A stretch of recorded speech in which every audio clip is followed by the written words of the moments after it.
All right, there we go. All right, welcome back, everybody, to Coffee and Art in the Morning. I'm Dee Dee, and today I'm going to talk about and show some ideas on not just organizing and collecting your ideas, but different ways that you can keep them. I'll talk about now. Let me preface this by saying I'm not a planner girl. I love planners. I love the stickers, the tape, the books, the binders, the pages, the papers, the dashboards, moving in and out of notebooks. Love every bit of that. As long as no calendar is in it. For me, I cannot do the calendar planners. I can't keep track of everything I do, every place I go, everything I say, everything I eat, how many steps I take. And don't email me. If you can do that, more power to you. I cannot do the calendar type keeping track of everything. If I have something I need to do that day, I will write it on a post-it note, stick it right in front of me. When it gets done, I throw that away. I just cannot do the calendar. But I love planners. I love idea collecting, notebooks, and so I'm going to show you some of the different ways and books and things that I do I don't want to say keep track because I don't really keep track in the sense of daily, weekly, monthly, things like that. I collect my ideas and, you know, I guess it's just ideas. I just collect them in different ways, different books, different notebooks, and binders, molies, and all different kinds of ways. So I just thought I would show you some of the ways that I do it, have done it, evolving into different ways of keeping a planner and that sort of thing. But it's not like your typical weekly, daily. Even when I was doing Project Life, all my Project Life is done by theme or event. It's not done by any kind of dated system. When I did a lot of scrapbooking when the grandkids were younger and all, none of it is dated. It's not, except like maybe a birthday. I mean, but that's still, it's an event. But I don't do any kind of dated anything. It's all by event. So I can go back and do it, collect pictures from 20 years ago and do an event, a wedding or something like that from, way back when. Because I'm not locked in to some kind of a systematic dating system where you feel guilty if you miss a day. That's me. I cannot do that. I cannot live with the guilt and the shame. Oh, that's just me. I love everything about planning except the actual planning. Exactly. Now, I mean, I don't mind planning in the sense of and when Darcy was here last week, she looked through uh, my Adorable. Let me just pull that out while I'm talking.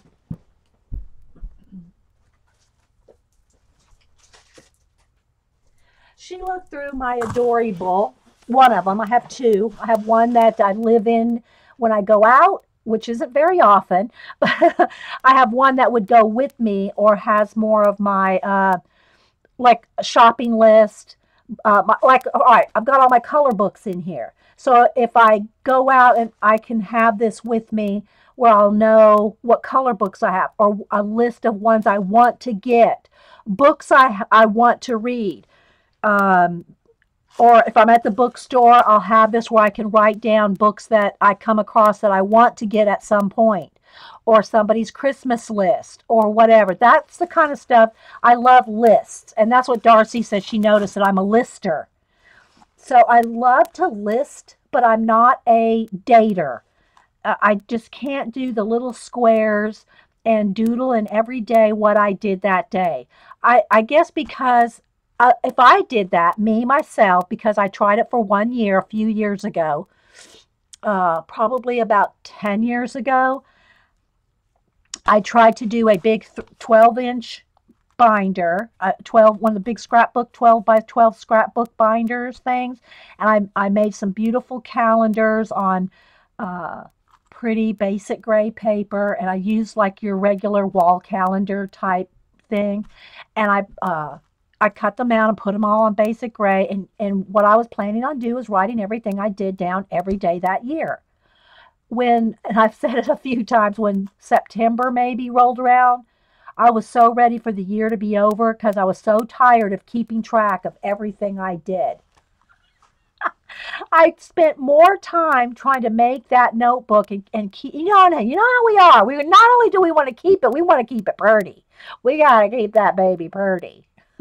And I was spending more time keeping up with my plans and everything I'd done than what I needed to be doing. Because now that I don't plan it, I had to get a lot more done. And that's just me. Again, some people just have to have it planned out, and some people are not as fastidious, let's put it a nice way, as to have to write every little thing down. Not a lot of planner girls don't do that. They're not that uh, I don't want to say obsessed because I don't mean it in a bad way. They're just not that particular about writing every single thing they do down.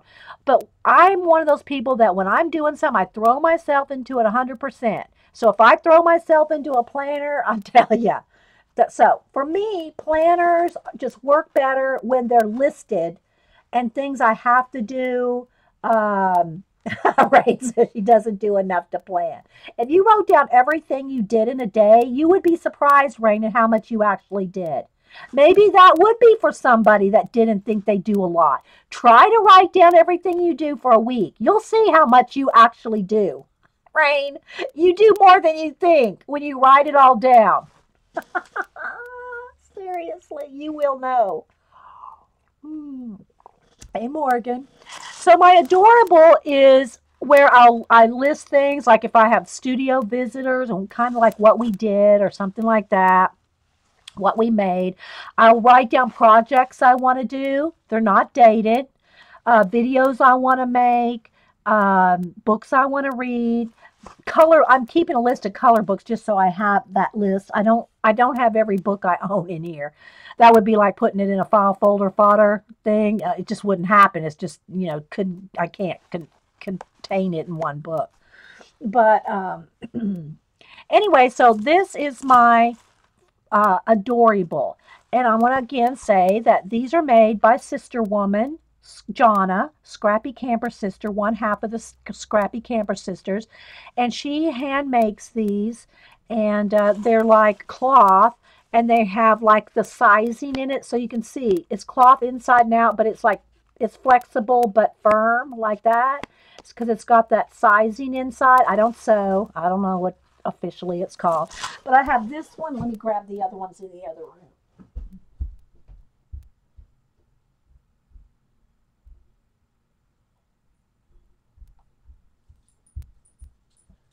And then I have a second one. Flamingo alert.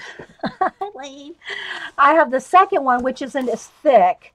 This is one that's got like my ongoing ideas for projects and things that I'm currently working on. This is more if I'm reading a book, I'll take notes on a book I'm reading, that sort of thing. This is like my at home by the bed. If I something comes to me in the middle of the night, this is my like by the bed book, and so that I can just jot down ideas. It does have the little pen holder. I usually just stick my pens in like this because I'm constantly using them. So I don't usually put them in the pen holder very often, but she does put a little pen holder on each one. And again, they're just nicely made. But that's what I do. So I'll just keep it like that. And I don't mind dangles and charms and things on my planners as long as they're at the bottom. If they're up here or on the front and I'm opening up and in it, it's in the way because I can't flatten it out and use it. Somebody just said she used a bullet journal. Well, I don't know if that was Ro. It just scrolled off the thing. Yeah, I love lists. I love mind mapping and I love lists. Those are probably my two favorite ways to get ideas out. Mind mapping, either in a circle and out or linear. It doesn't really matter to me which way it goes depending on what I'm mind mapping.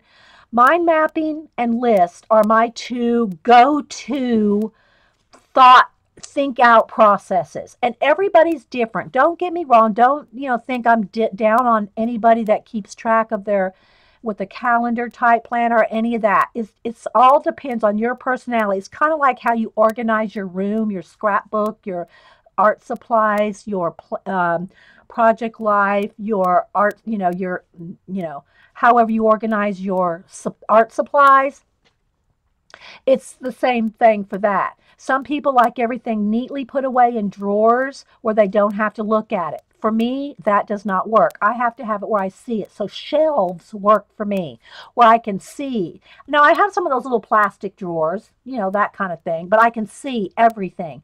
If it's put away in a closet, a drawer, it will never get used.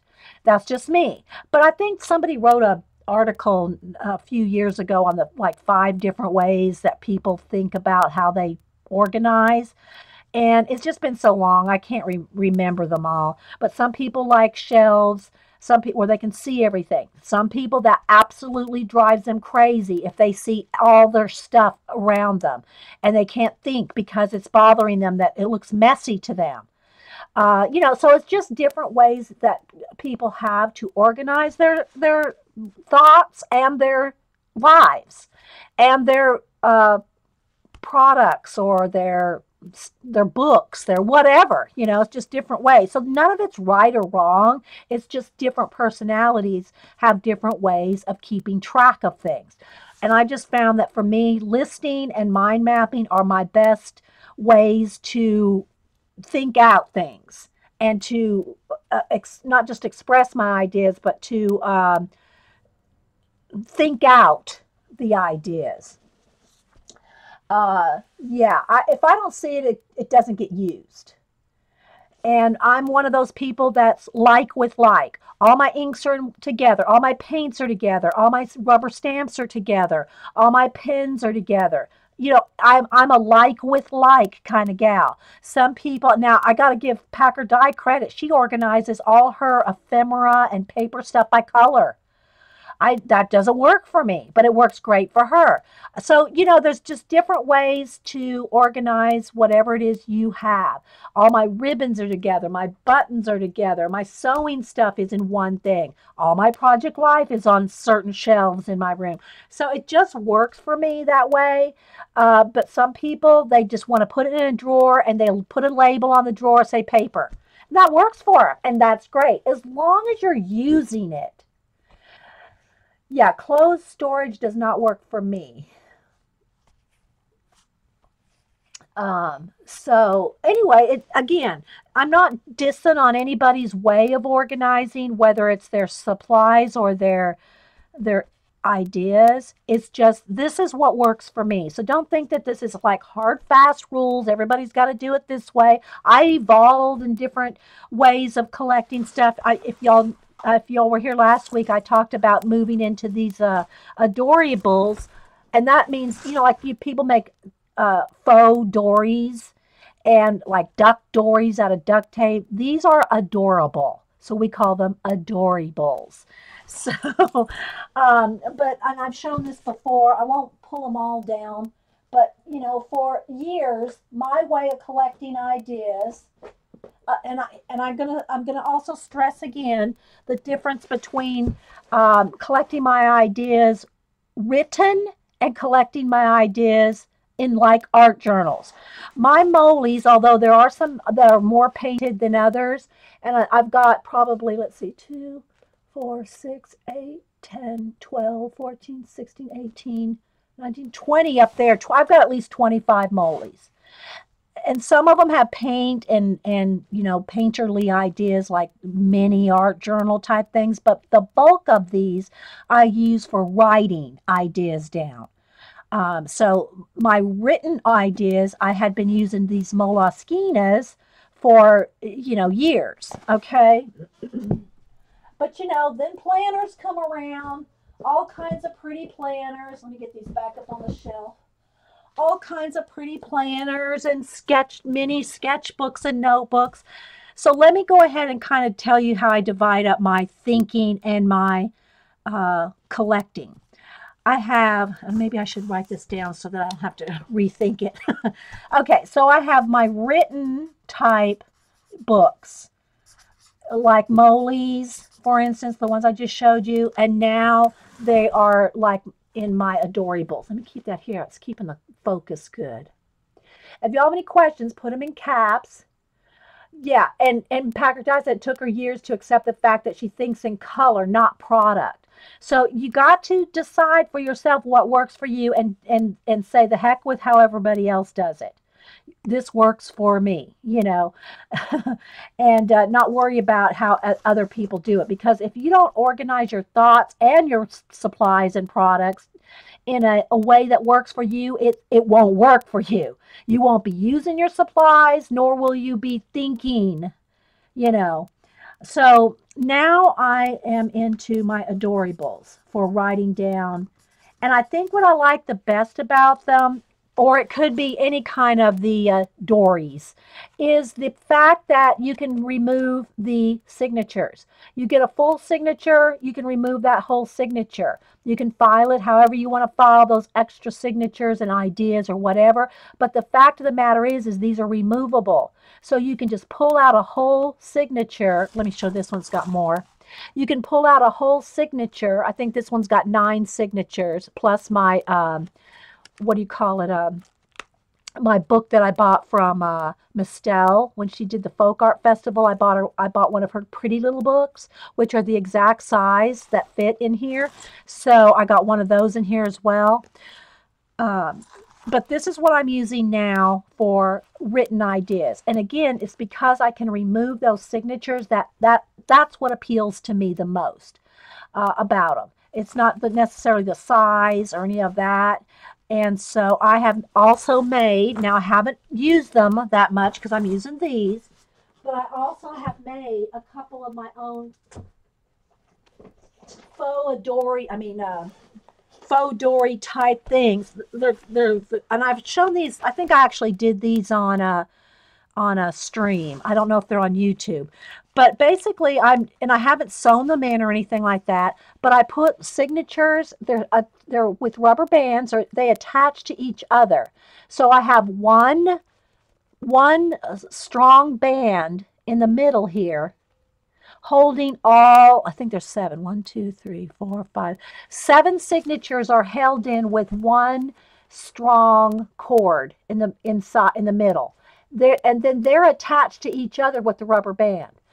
Again, yes, rubber bands break, they wear out and all that. Just get another one. But they attach to each other. So one signature attaches to the next signature with just a rubber band. And it's just in one of these little leather case things that I got at Barnes & Noble years ago. It had some other journal in it. Okay. I'm making my own notes over here while I'm talking to you, so I can kind of like make my own like cohesive list of journals when we're later. So if you have any questions, put them in caps, or any comments, put them in caps. So this has some other book, other kind of a journal in this leather journal cover, case, whatever you want to call it. Leather strings that tie around and bind it together. But I just wanted to show you this is another version of like the kind where it's rubber banded in where they can come out. So you can take those signatures in and out. Again, here's another of the same thing. Now this one's kind of a mess because I was doing something with it. But the middle signature is sewn in, okay? The middle, and I say sewn in. It's not even really, the signature's not sewn in, but there's one main cord. One cord holds the middle signature. Then all the signatures are attached to each other. And again, I'm using rubber bands, but look, there's this stuff too. You can buy this pretty elastic. Sorry, guys, I bumped the. You can buy this pretty elastic, okay? And it's all in different colors. So you don't have to use rubber bands. You can use these pretty cords, these elastic cords. And they come in every color. I got these at Hobby Lobby. And but you can buy them, anywhere that you get craft supplies. But they're elastic cords, and they're prettier than a rubber band. Okay, so you can take the time, instead of putting rubber bands holding everything together, you can have the pretty cord. Then also you can have that pretty cord. That's what I did on my faux dories. I have all that pretty cord and different things hanging down. You can add beads and charms and chains and whatever you want. And so that's what I used in here. So instead of rubber bands, you can see where I've attached them all with this elastic cording. So let me take a quick sip of coffee and see if anybody has any comments or questions. So basically, oh, I hate saying that. So what I'm doing now, instead of moles or molosquinas or whatever you want to call them, I'm using these faux dory type things. And again, they're just different. These are more the technical right size of them, like the leather ones. Like Rose got one, Paula's got one, the actual leather traveler ones. Okay, these are the ones that Sister Woman made, and so I have two of those. Like I said, one lives in the house, one can travel with me. Enabling Travelers Notebooks. Yes. Oh, there she is. Yes, Miss Vicky B. I am enabling Travelers Notebooks, although I'm enabling Adorables. So I'm talking about how the different ways I organize my ideas, collect ideas, and keep my thoughts and ideas in different kind of notebooks, and how I've done them differently over the years. Like I said, for the written type notes, note taking, mind mapping, and listing type of things, I used my moles for years and years and years. But then I moved into these faux Adorables. Again, you could also do your own type. I did two different sizes here just to show you. You can make, if you have a cover, you can make your own signatures any size you want. So these, grab my ruler over here. I made with different scrapbook papers, and also, like, let me see. So these are like 5.5 by 8.5, this one.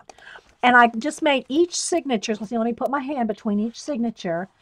They're rubber banded together. In this case, they're rubber banded. Again, you can use your pretty cording like I did in my Adorables, but you can just use rubber bands. The main signature in the middle is the cord, the main cord. That all the rest are attached to each other. The signatures are attached to each other one by one. See how that works? So you don't have to have a fancy notebook. You can have some rubber bands, and this too can be yours. So in this one, I covered each signature with a pretty, this is one of the Tim Holtz scrapbook papers. So each signature has its own cover. And then I did different colors of paper. I did gray, tone gray, cream, black, tan. And then I think I did it, I repeated it, cream, gray, tan. So, but what I'm trying to show you is each signature, see I'm pulling them apart there. Each signature is just its own little booklet, okay? Held in with rubber bands or pretty cording, okay? Hey, Angie Bell. So that one is, what did I say, 5.5 by 8.5. This one is 6 by 7. So again, same type of thing though. Each little signature, it's got its own little cover with pretty scrapbook paper. Okay. I'm trying to get to each signature here. Oh, that's one there. Okay. So each signature has its own like cover. Okay. So each one of these can be removed one by one as they get full. Okay, and this one has gray, white, craft, cream, craft, gray, cream. But you can do it any kind of colors you want. But those are just the colors of paper that I use. And so, again, that's kind of another way to, make kind of your own type of planner. Now, you can buy your own little calendars. Like the one I gave my mom. I bought one of these for my mom for her birthday from Sister Woman. And the little, those little calendar, like checkbook covers, little checkbook, well, if y'all don't know what a checkbook is, checkbook covers. Anyway, they're the checkbook size calendars that you could use with your checkbook. Anyway, in the day of debit cards and all that. Anyway, so those fit perfectly in here. So I put one of those in Mom's. I put a lot of pink and white paper in hers, and I gave her a pink pen. So you can like really, doll them up, if you will. All right, so let's see. Are they sewn? No, none of it's sewn. It's all in with the elastic. It's all in with either rubber bands or these. Now, Sister Woman doesn't sell the inserts. She sells the covers. Okay? And they're gorgeous. They're all different inside and out. They're coordinating. And I don't know if she has any left. She sold them to help with multiple mission things she does. When they had the hurricane in oh, I never remember the name of where the hurricane was a couple of months ago. Somebody could put it in there and I'll say it.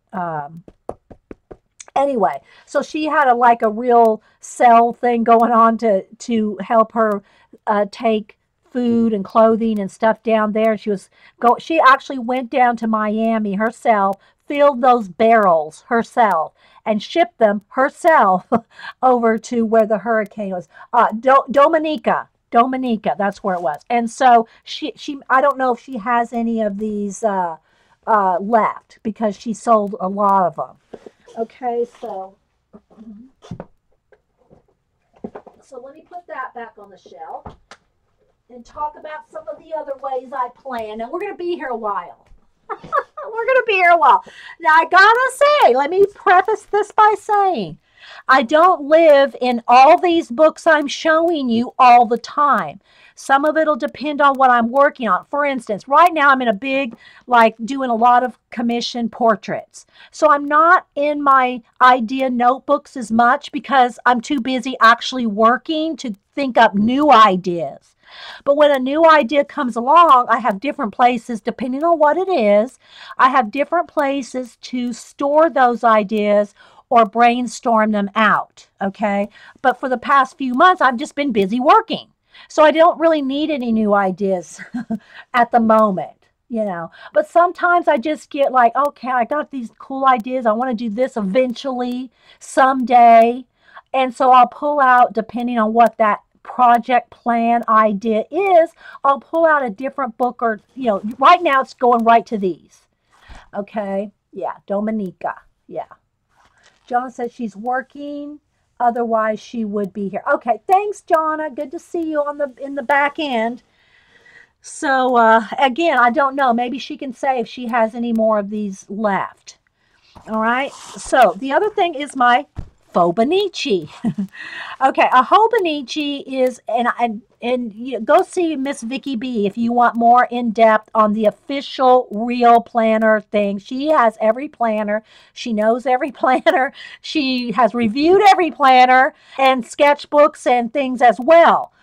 And she shows in hers all her awesome little doodles and things that she keeps, the way she keeps track of things. Again, there's no right or wrong way to keep track of your ideas. It's whatever works for you. And Miss Vicky B will have some way for it to work for you. Trust me, you will find some way to keep track of your stuff with her planner. So if y'all are watching this recording, go head over to Miss Vicky B and you will get a review of every single planner ever made.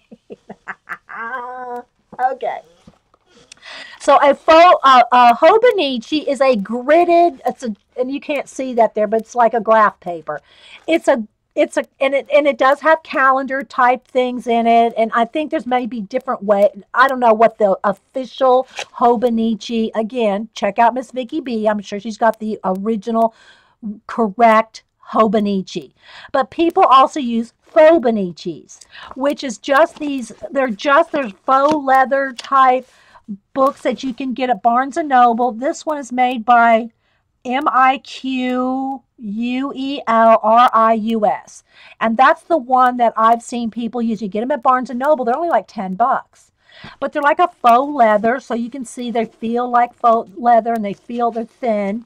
But anyway, I only use this for birthdays. All the girls here, all birthdays. I made my own calendar just for birthdays. So I stamped out week 1, week 2, week 3, week 4 every month. I hand stamped my own calendar, not to keep track of things I do, but just the birthday. So it's like my birthday book. So you know, that's pretty much it for this. So you can see this birthday, that's the current birthday. I have a couple other tab things that I use it for, but pretty much my red book, my red faux Benici, is just for my birthdays. Dottie Jen is confused at the elastic binding. Okay. Okay, so let me see which one might be the best. Well, it's probably one of these is the best. All right, so they're all the same. All these are the same. It's just I'm using different things. In these, I'm using elastic cord. Okay, and these ones that I made, it's just rubber bands. So you can use whichever ones. It's just elastic, stretchy elastic. Okay, so in the middle, there's one sewn in. Okay, so right here, whoops, oh, hang on, guys. There's one sewn on the edge. Okay, so there you can see it. That is sewn there and sewn here. That's the only thing sewn. Just ignore that. That was where the original book that came in this was bound. I cut that out. Okay, so these marks mean nothing. So it's sewn here. It goes in the middle of the book. I got something kind of personal there, but it goes in the middle of the book through the middle. All right, so you got that part with one signature right there in the middle. Now, the real Travelers Midoris, I think they have like 3 different bands, and there's so, you know, again, please check out Miss Vicky B for the true Travelers Midoris, okay, and how they work it. All right, so what this is, let me get over here, find a signature. I have a few other things tucked in here too. All right, so now I attached to that main signature a rubber band that's holding this signature. Okay, so the rubber band goes in the middle. Then another rubber band attaches these two. Another rubber band attaches these two.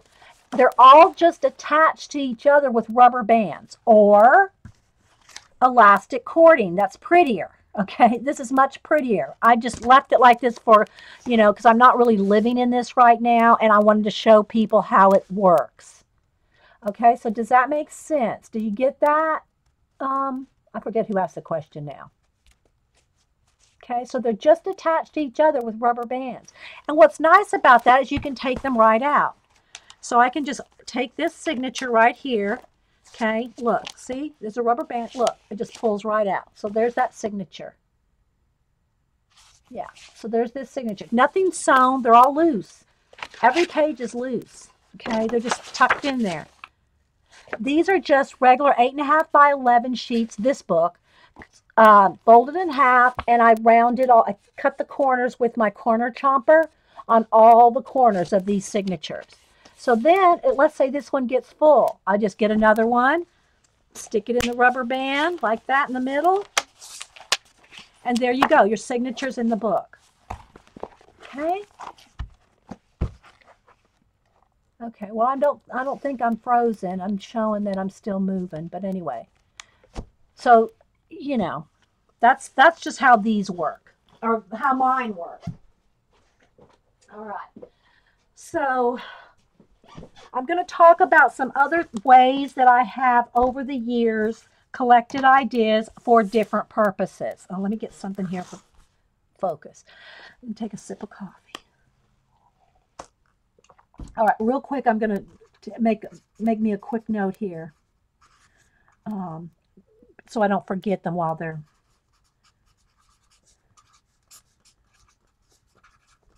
So I don't forget to cover something. I'm looking around my room, okay?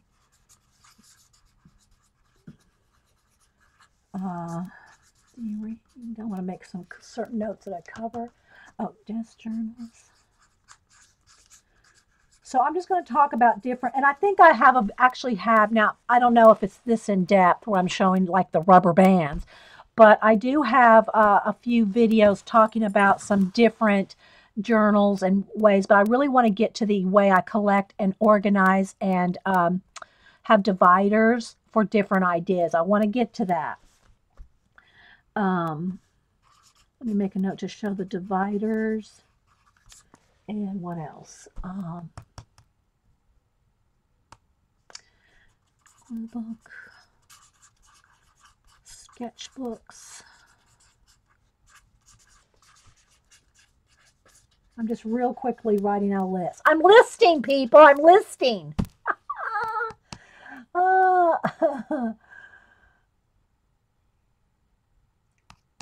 Okay, I'm sorry I'm frozen for you, Dottie. Hey, trust me. When I go to Barb's, for whatever reason, I freeze at Barb's live show. I can watch the recordings, but her live show freezes me for whatever reason. Again, I don't know if it's the time of Ustream for me. I quit trying to figure it out. Okay, thanks, Shabs. Today's file, I've already recorded that, and it's not up on YouTube yet, but the topic is things. For the file folder fodder project week 11, it's things, either your favorite things or one thing, or collectibles or one collectible. That is the file folder week 11 topic for those asking. Okay, Barb, should I get my little cat paw out and meow at them? Barb Owen has my two Siamese cats. I've always had Siamese cats all my life, but you know, the last few years I haven't. But I love Siamese cats, and Barb had adopted two that I call them mine, and I'm always teasing her about if she ever wants to get rid of those cats, they come here. They come here, and she knows that. They even watch my Ustreams. I'm not kidding. Chance gets up on the computer and watches me. He loves me. He wants to come home to his real mama. Oh, I know. Do you like them, Rain? Said she got her those Crayola super tip markers. Yeah, they're awesome, aren't they? The sponsors. Yeah, that's what Barb calls them. They're her sponsors. All right, so I think I've listed, I'll probably have some more here but I do have a list going here of things I want to, books I want to talk about. But I'm going to have to put them away as I go. All right, so I want to differentiate between my writing idea collecting notebooks and idea books and my art journals, desk journals, and sketchbooks. Sketchbooks for me are just what they're called. They're like hardback, usually for me. They're hardback books.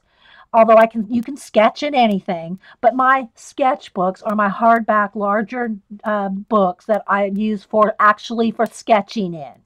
And I've shown all these books. I might pick one or two out here just to show as we go, but I don't really want this to be a flip show of all the books. I just want to kind of give you the ideas. So sketchbooks are like hardbound books where you sketch in.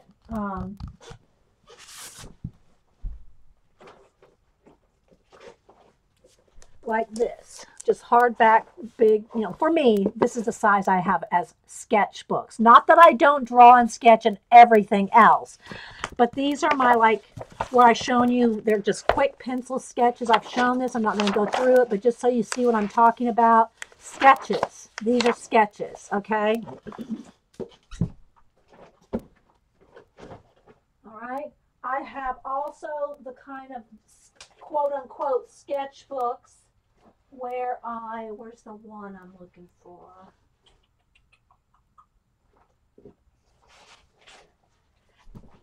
Where I draw my portraits in.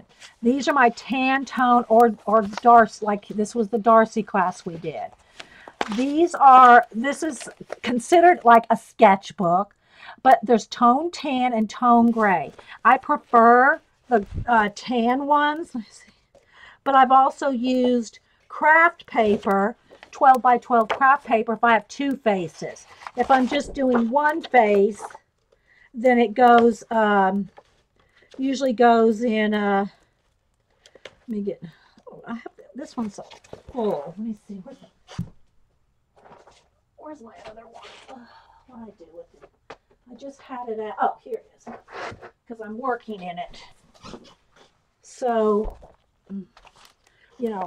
so this is like a sketchbook for my portraits and faces. So that's different for me than the pencil sketches that I showed you in the hardback. So there's that kind of book. Okay. Then I have this idea book, and I think Miss Vicky B has talked about different. There's a whole line of these kind of books.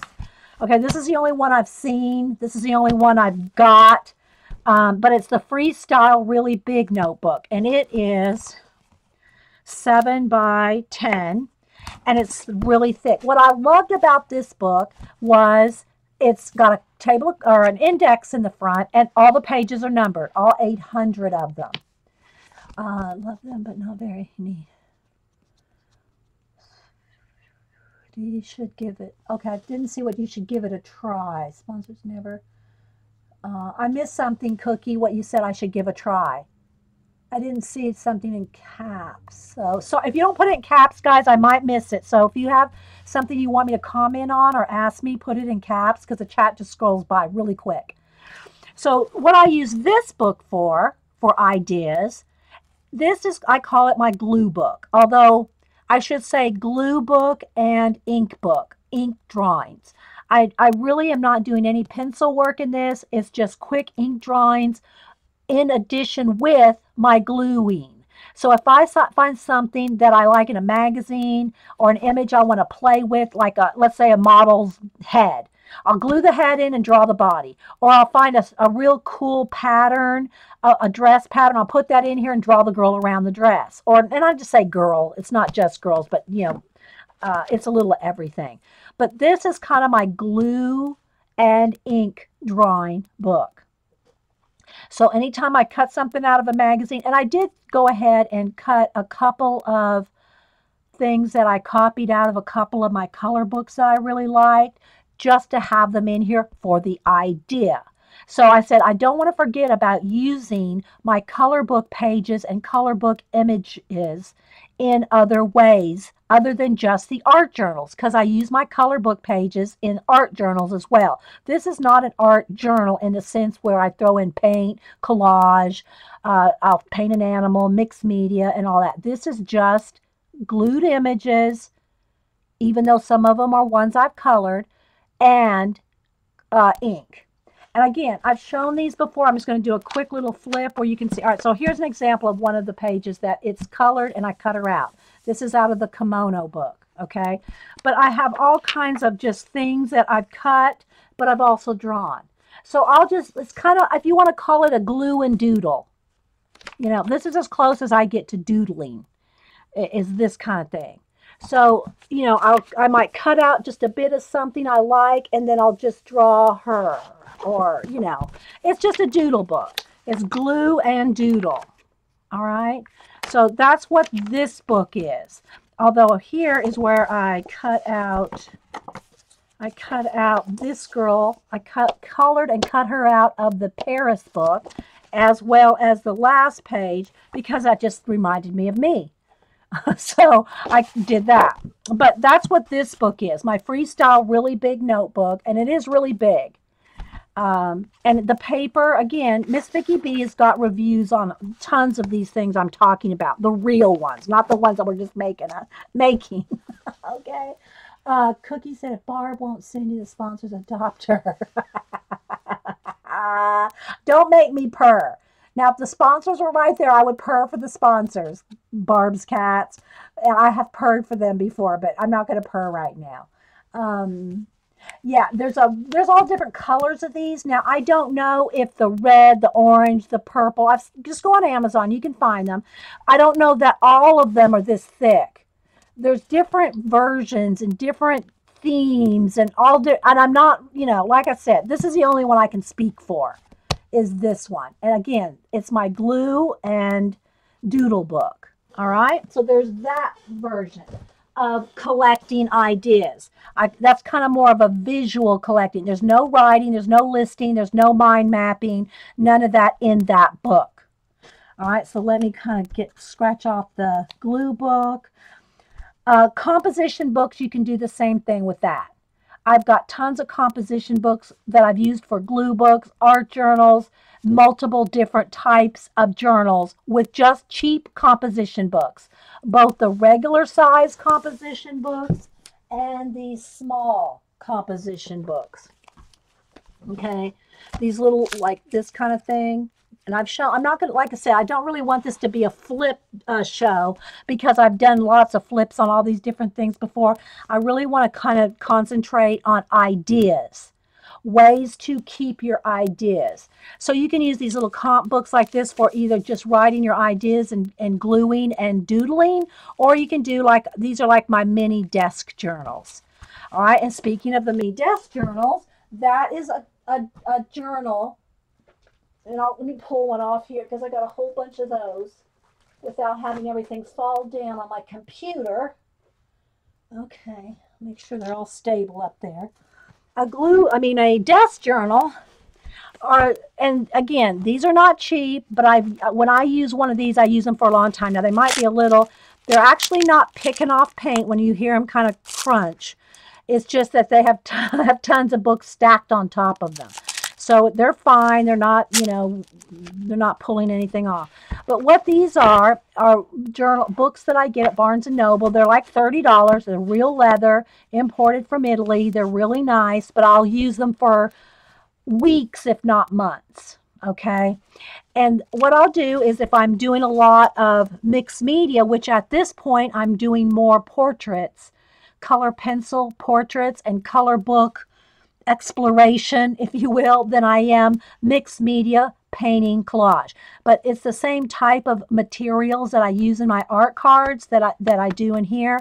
And it's basically a place where you keep something handy. It doesn't have to be a fancy journal. It can just be a composition book that you keep where when you have leftover paint on your palettes, you scrape up that paint and scrape it in a book. If you have any little images left over, you glue them in, and then you might go back in there at some point and do something with them. Let me find one that's more finished. Or maybe you won't. Maybe you won't find. Again, I know it sounds like they're really sticking bad, but they're really not. They're really not. It's just that because they've been smashed together. I'm trying to find something that's more finished. Okay, maybe this. So then I may go back and do more collaging. Might do more, finishing things up. Or not. I might have a page that's just got some things glued down and paint scraped. So I just call these my desk journals. Again, there's Mona. These are just my desk journals. Something that sits on your desk while you're working to throw excess paint, excess collage fodder. Whatever. It's just like a whatever, just a place to throw that stuff. And then you may at some point gather some fresh ideas from that or develop some pages and think about some other ideas that you get out of these. Okay. Yeah, the little comp books are good for that too.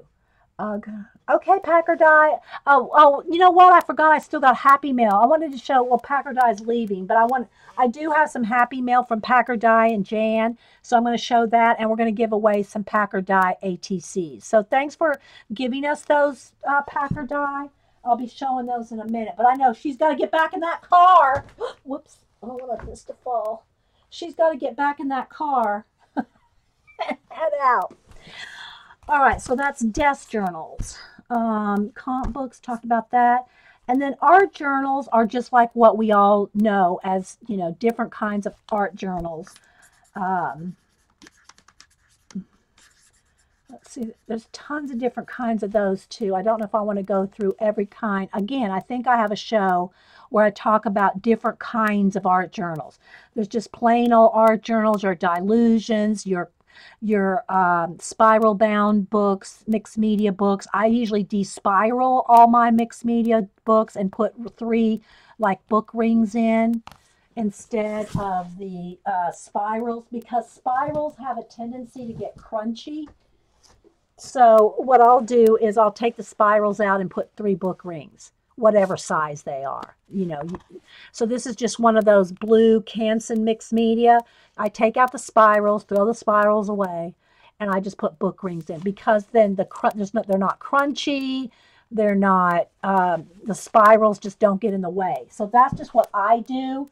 All my spiral books are pretty much despiraled and put with book rings. One of the other books that I have, and I won't go through it because I have done this before, this is my face journal to do 5-second face drawings. This is all like quick little faces, and I've shown you how to do these before. They're literally 5 seconds. And then you go back and add paint and stuff to them. Again, I'm not going to do a full flip. I've shown these multiple times. Basically, I hate saying basically. It's like Paula's trying to get out of saying Vern. Know what I mean, Vern? I try not to say basically. Here's just sort of a blank page. But what you do is you just take, let me just do it with let me find a big pencil here, dark pencil, so you can see it. There's a black one. It's where you just take and you make any size shape, and you just divide the face up real quick. You just kind of find the nose, the cheeks, the chin, and the mouth. Then you start playing with it, and then you can, develop into faces. But they're just 10-second faces. Then you can go back in and, reshape them, refix them, and turn them into all kinds of characters. But that's what this whole book is. And it's just cheap watercolor paper I got at Michael's for I think I got 5 packs or something for like $3. I don't know, it's real crazy sale. It's just the cheap Artist Loft brand, Michael's cheap watercolor paper. And what I did is I put acrylic washes. It took me about a day to acrylic wash all these papers. And again, they're just folded in half. And this is another kind of a sketchbook type of cover, and so that's all this is just quick faces, just done, just to like that. So I call this my face journal. I have a whole bunch of different kinds of journals that I've made out of old books. Now, I'm not going to go through these. I'm just trying to show you the different kind of journals before I go into my idea notebooks. So this is an old book it was an old, this is again what I would call an art journal, but it was a book on the history of toys, not just toys, but Wham-O. Okay, it was like the Super Wham-O book. I took the book apart and turned it into an art journal. So, and again, I'm not going to go through all this because I've done these journal flips multiple times. If you do see something you want to see more in depth and you've missed it, or I don't have a video on it, just leave me a comment, and I'll try to go through more specific journals. But I've done them so many times. Okay. Do you put thicker covers on the spot? No. They're Whippy. Those covers are pretty thick. The Canson mixed media. Now this one right here, I did use a piece of chipboard over the actual book because the book was paperback. But most of them have that nice hard cardboard back and a decent thickness of cover on the front that I usually end up painting or collaging over the top anyway. So these are the kind of what I would call art journals. I don't have ideas collected in these. And I know a lot of people do a combination. They'll do art journals and they write their ideas all in one multiple journal. Or in one central journal. And that's great. For me, the way I think and art is like, I don't want to say they're two separate things, but I personally just keep most of them separate. You rarely even see words in my art journaling. I do it all almost 100% visual. My collage mixed media, if you notice, I'll have watches in there to represent time, but I rarely write the word time. That's just the way I do it. Don't email me and I do it this way. That's fine. However you do it is fine too. I'm just trying to explain how I do my idea collecting. Do you have a playlist that shows? Yes, I do. I have a play. I tried to divide up my. I spent a couple hours one afternoon making playlists in YouTube. I don't know why I never just didn't do it as I was going along because most of I'm kind of new to YouTube as far as making videos. I just upload my videos from Ustream with our live chat and live audience. And I do want to start making some I would call them live videos because I'm not really I don't have the time if I'm going to do 3 hour streams 2 and 3 times a week. I don't have time to also make separate small YouTube videos and take all the editing time to edit and upload and all that. I would do nothing but that. And I do have, my commissions and things like that to do. But yeah, so anyway, I did start making playlists and I do have an art journal playlist. Thank you, Carrie, for reminding me of that. That's why you get paid the big money, Carrie. Okay, so there's also ways that you can do smaller things. I'm going to get to the actual ideas pretty soon, but I wanted to distinguish some of the different ways you can make journals, art journals, writing journals, idea journals, whatever kind, anything with that doesn't have a calendar in it. So you can make your own with leftover scrapbook paper. This is a 12 by 4.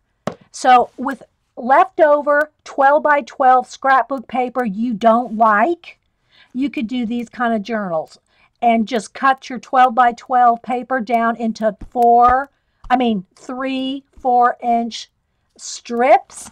Put one of those big giant brads through it, and that's all I did, and taped it shut. And that's so you can do that kind of thing.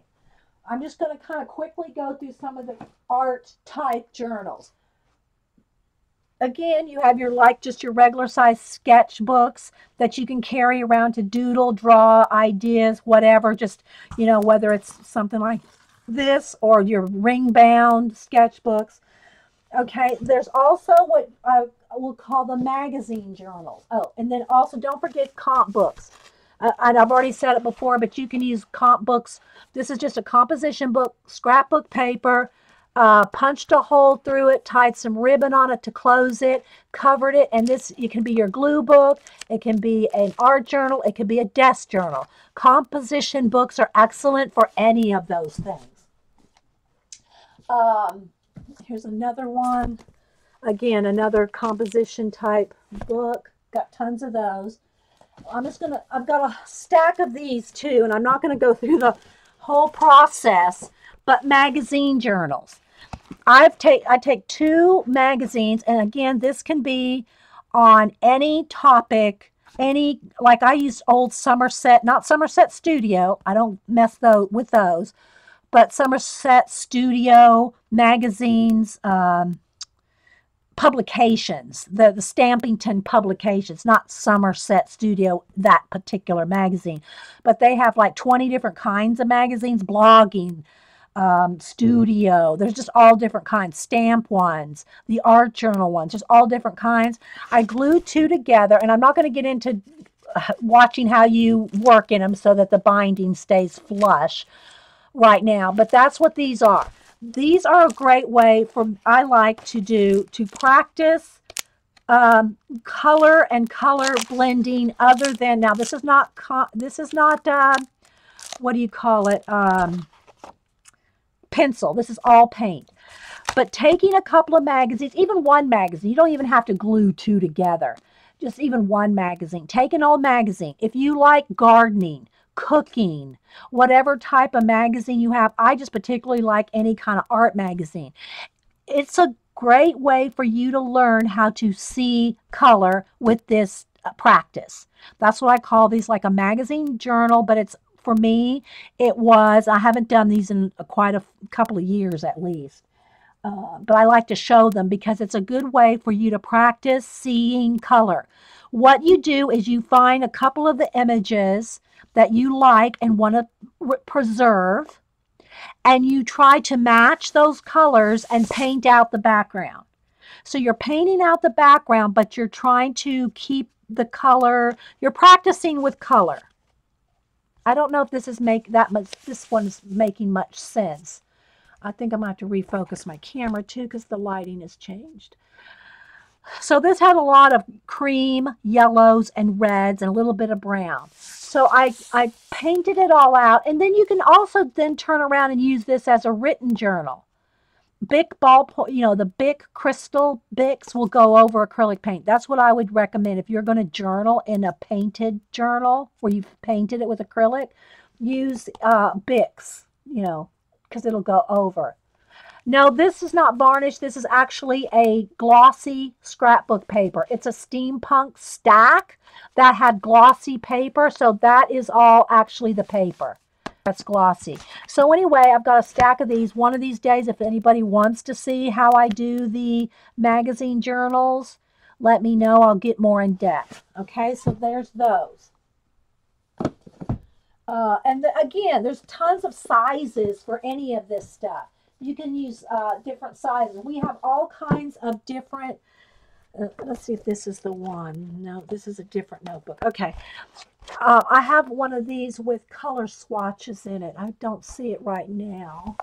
I have my 6-foot shelf right there, and then 3 shelves in the other shelf behind me are all art journals and sketchbooks and things that I've done. 90% of them, maybe not all the Molies, but everything else that I've done on Ustream over the last 5 years.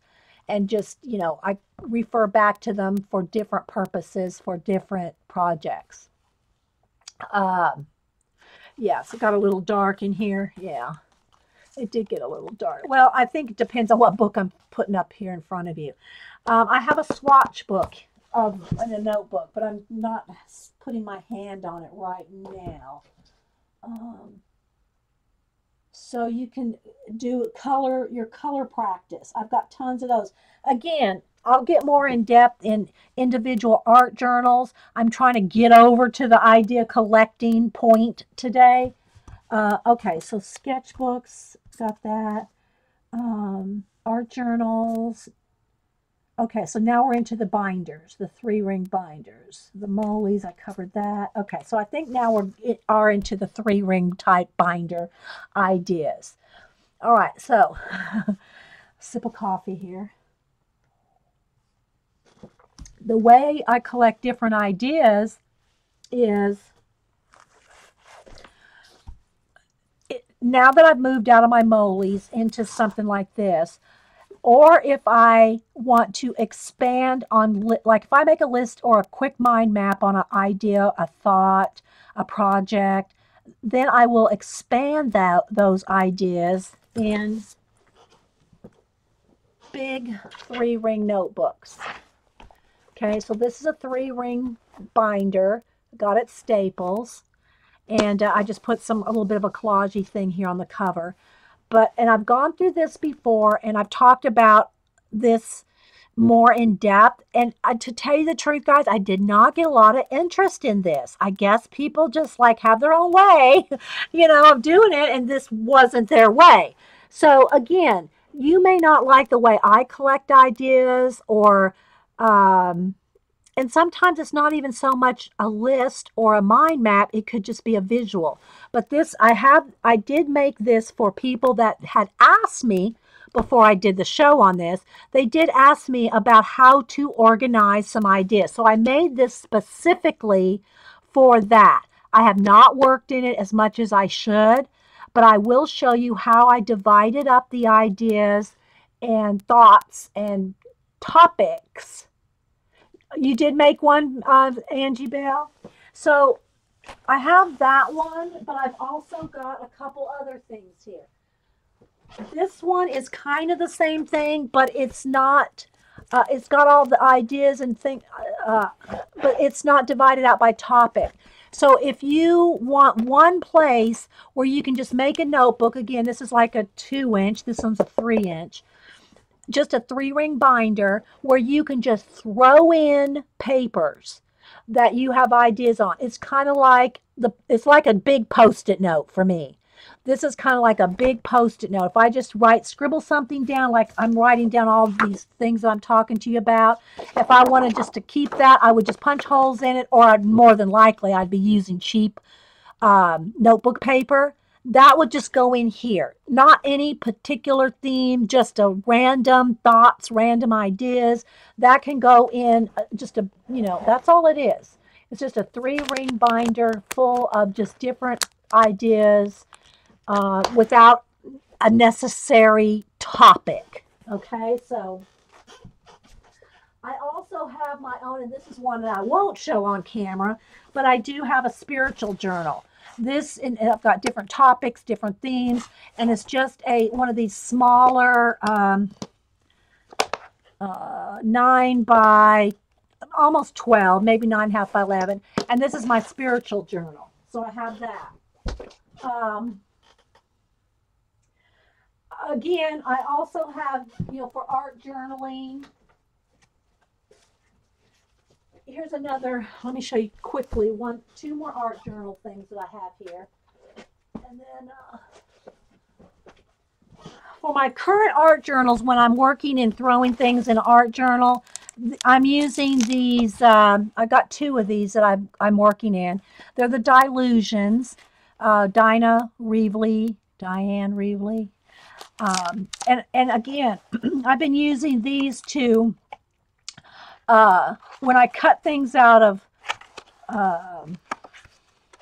like the color books, like I colored these giraffes, then I incorporated them into my own mixed media collage, that kind of thing. That is the current art journal that I'm working in. But I also have, this is another desk journal that I have. Again, handmade rubber-bound book. This one, the signatures are actually wrapped around the spine. Okay, they're not connected to each other. Each signature is just a rubber band around the spine. This is just made with chipboard, covered with pretty paper. And so this is a desk journal that I use for quite a lot. And kind of like, this is my big fat one. So there's that. Oh, speaking of big fat books, okay, we got to discuss that. Excuse all the squeaky chair, guys. I have this is actually another sketch book where I draw in pencil. This is this book right here, the very big sketch book, and it's the one that is 11 by 13. And this is where I sketch out my animals that I want to make my fantasy posters out of. So that's what this big book is here.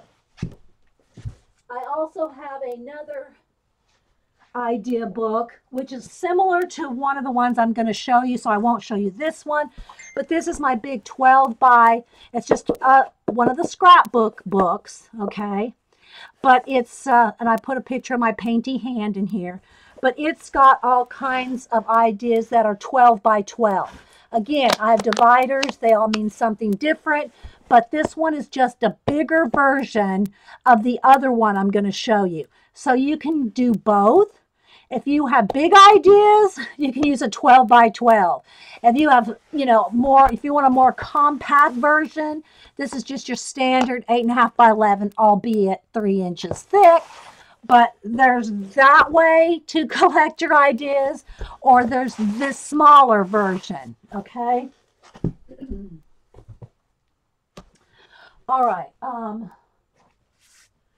let's see. All right, got that, I covered that. Another way that I collect things, sometimes I just find a full page something in a magazine, whether it's an ad or like out of Flow magazine, they put pretty, just full page images in magazines that you like. For that, I keep one of these Jonathan Adler plastic. It's all it is plastic sleeves. I got it at Barnes & Noble. I did put my own, again, kind of Midori type binding extra thing so I could put some extra books in here.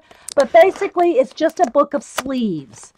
And what I've done is pretty images And things that I found in magazines, although I actually drew this one. That's one of my own drawings.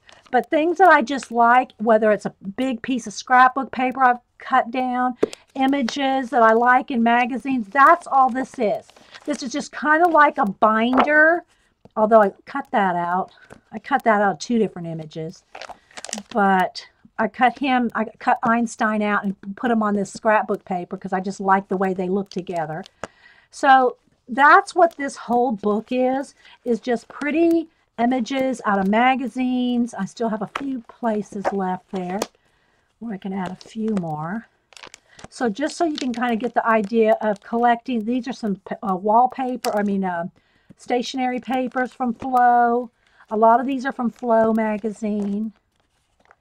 So I have a few blanks back here. So that's all this is. I keep this one just for like 8.5 by 11 imagery that I think is cool looking, that's pretty. I don't work in this. This is not for ideas other than just pretty magazine images, or maybe a scrapbook paper or 2, something like that, and I'm not gluing them. They're just slid into sleeves that I just really like. This book just makes me happy to look through just because it's pretty. And so that's what this one is.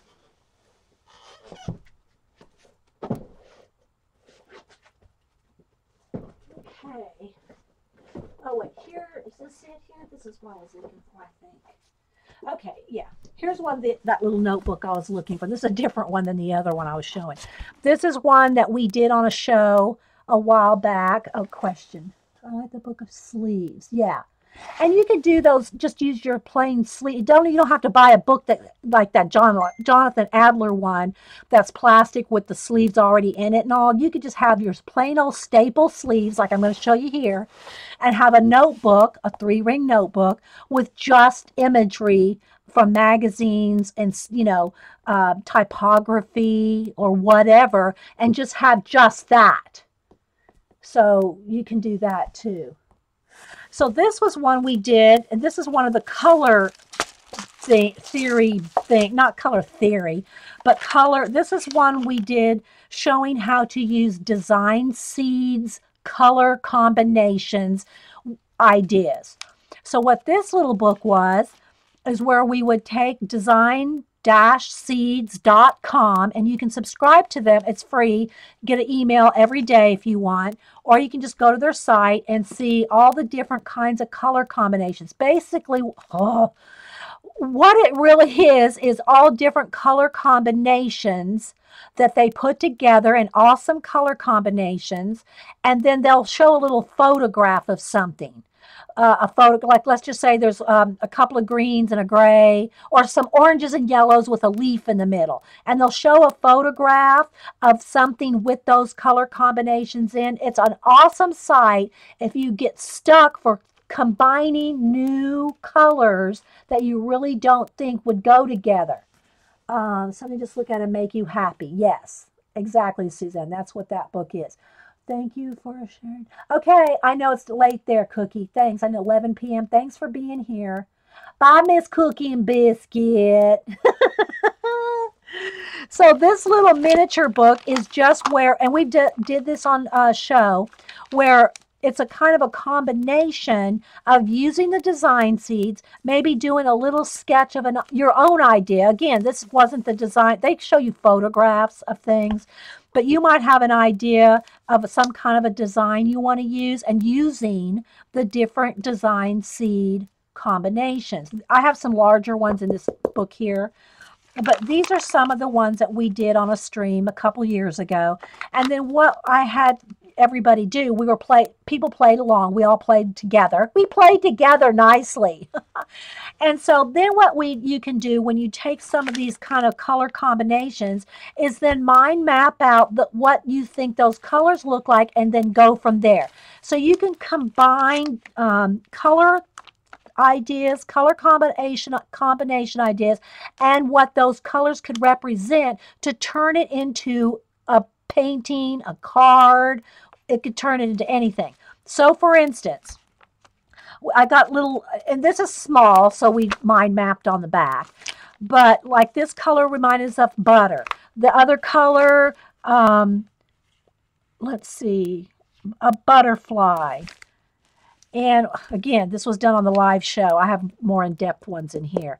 But you would take what each one of these would mean, and then you could take from those, like for instance, the color of butter, what other colors are those kind of creamy yellows? Corn, butterscotch, butter cookies, margarine, buttered bread, butterflies. Then from butter, you think of the word churn. Well, then from churn, you can think of farms, country. And then from churning butter, you get the milk from cows. So you just kind of expand, expand, expand, whether it's a round type of mind mapping or a list type mind mapping, whatever way your mind thinks. I do better with like the round with the spider legs coming out. You know, that just works for me to think better. Plus, you can get more on a page. And so you can then combine some of those colors, and just doing this makes you combine the color combinations mentally, where you will get multiple ideas. You will never run out of ideas, guys, if you mind map and color combination. I'm telling you. You thought this was fun, a fun show? Yeah, and then we also did different things. Now, I think the ones where I use bits of the silhouette cameo cutouts, you can use stencils, die cuts, anything like that. Those are on my bigger sheets in here. I'll get to that. This is just a small book. So it's just different, and you don't even have to do it like in little squares like paint chip things. You can just do around the edges, so you can kind of see there's these are the colors that the Design Seeds used. It was like a dark purple, a light pink, a hot pink, a lime green, and olive green. And maybe there's a lavender as well, I think. So, and you can use color pencil. You can use a box of crayons. A box of crayons has so many colors in it that works great for this kind of thing. So go to design. This is my homework for you. Go to designseeds.com. I think it's design-seeds.com. Get you out a box of crayons or a bag of crayons. And, you know, I've got bags and boxes, but not the sniffable ones. And then just with the color combinations they give you, get your box 120, 96, or whatever it is. I forget how many are in mine, 96 or something. Anyway, and get just your Crayola crayons out and use some swatches of color based on the design, as close as you could get to the Design Seed combinations. Then think about what those colors mean. When you think of pink, do you think of little pink pigs? Do you think of what's that, you know, fluffy candy, you know, the spun candy, what it is. When you think of hot pink, when you think of lime green, do you think of limes? Well, put some cotton candy. Think of, then what if you had cotton candy that was lime green? And then maybe in the shape of, this is just the kind of how I'm just like free thinking here. Okay, so with cotton candy, imagine that in the shape of a lime, you know, and then maybe in a, like the cone thing that they come in, but make this a lime. And then, you know, I mean, just kind of imagine then that might make you think of a circus, a county fair. Who would be walking around with a lime, a giant lime on a stick? That could be a whole story right there. You know, to me, it could be a whole story. So anyway, those are the kind of things that you will get. Got it from John. She's going to be stocking her store with lots more journals really soon. Okay, so if y'all liked her Adorables, Jonna said she'll be restocking her store soon with more of these. And she has them really a great price. I think they're like $20. And they're really nicely made. All hand stitched. And again, they have that stuff inside that makes it flexible but still stiff. And they're really nicely made. So we'll keep y'all posted on that. So again, there's some, you know, color swatches there. And just some different ideas. Okay, so here we did, with the butterfly, then we thought of fairy wings.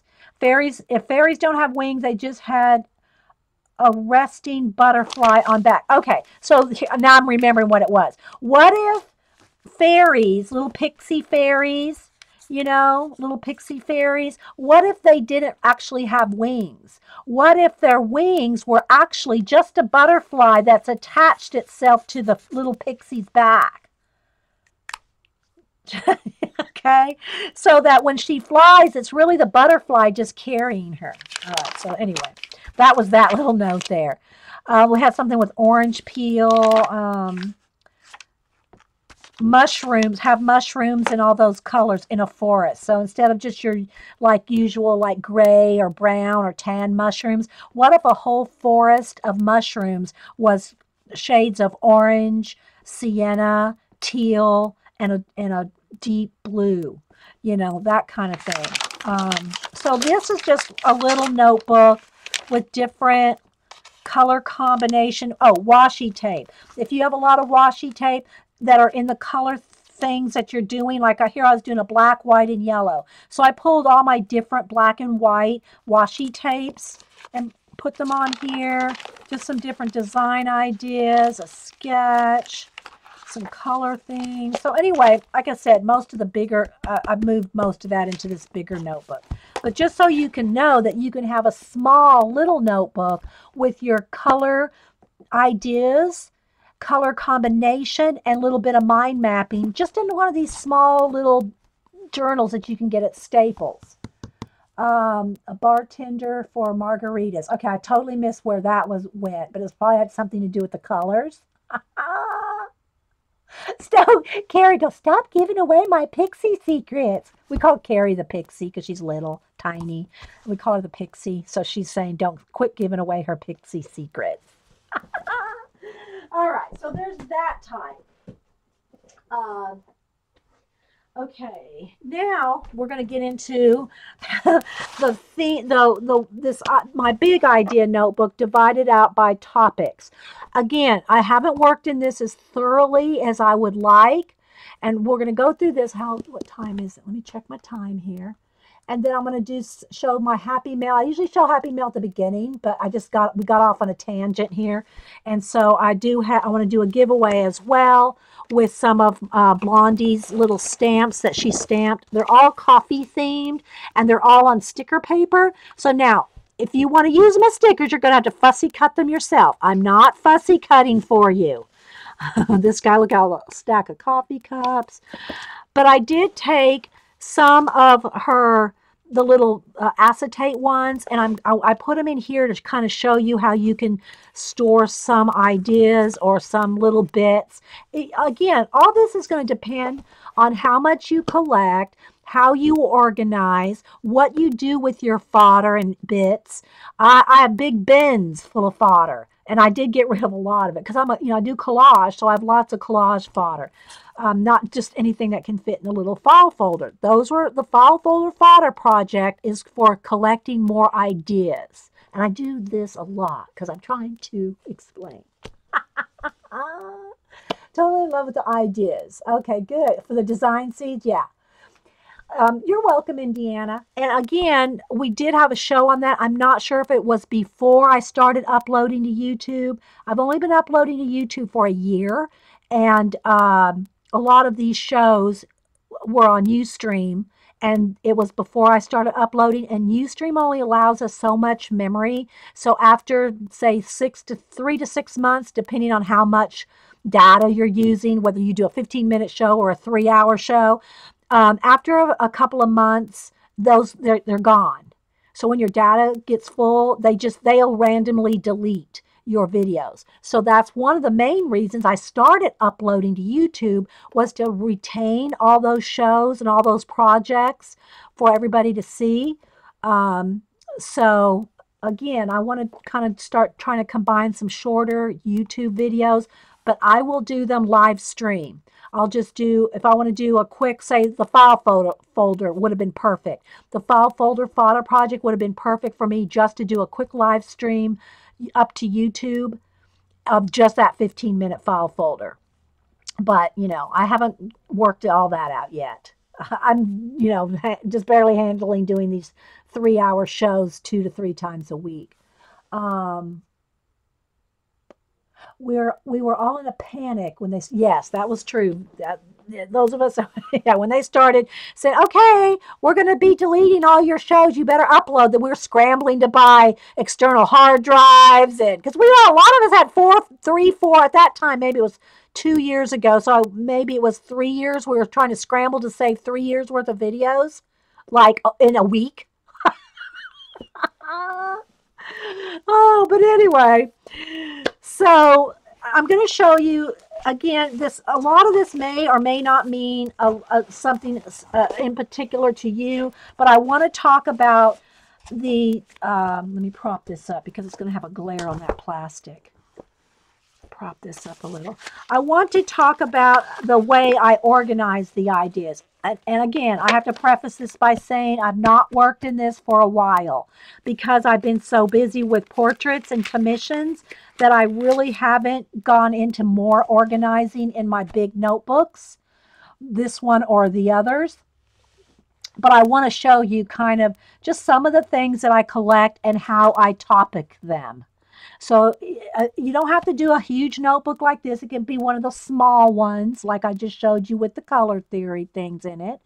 It just depends on how much work you want to put into your ideas, okay? I'll start by saying that every divider, I collect these up from, and I bought them from the museum, the High Museum of Art here in Atlanta.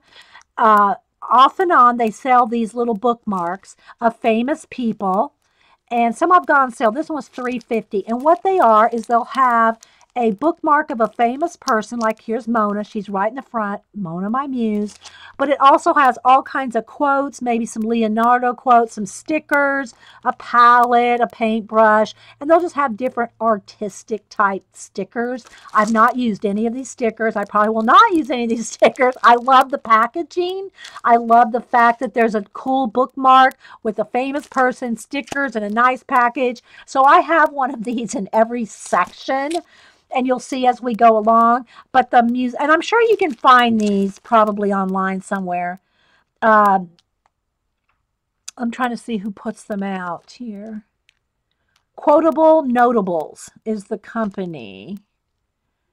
And I've got them over the different years. Oh, here we go.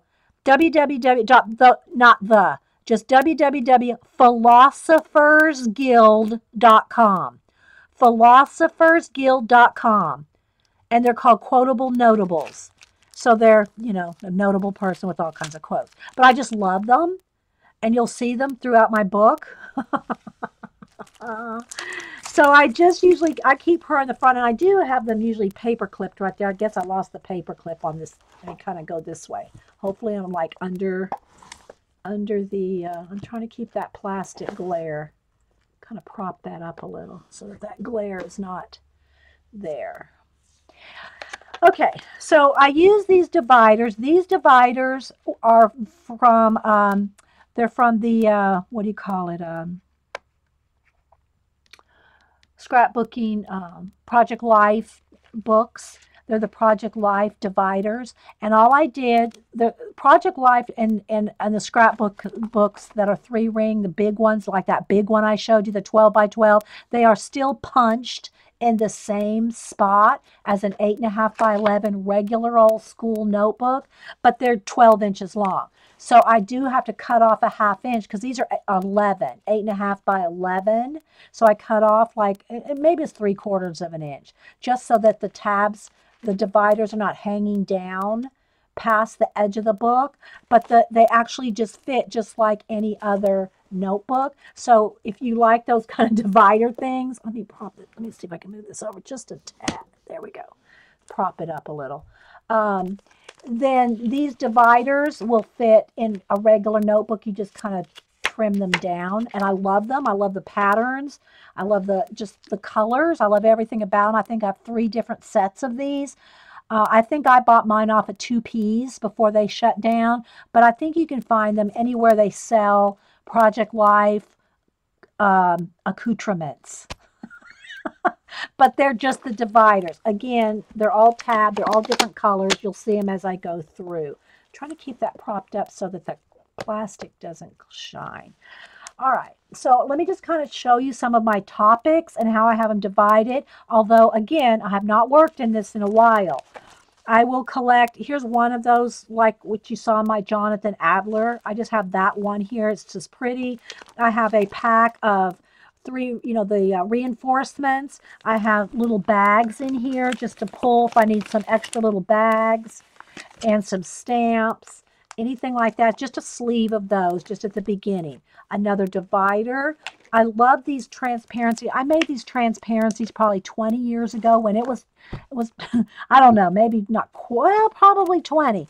But I had a calendar that had these awesome stained glass windows, and I wanted the transparency. I think they probably cost me $5 each back, to take them to like Kinko's or whatever the wasn't Staples at the time, but whatever place could make transparencies for me.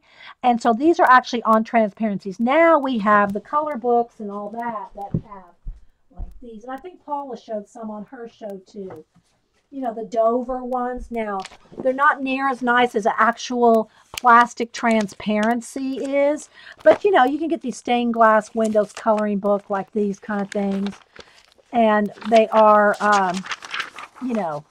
kind of translucent. They're not really transparent. These are transparent.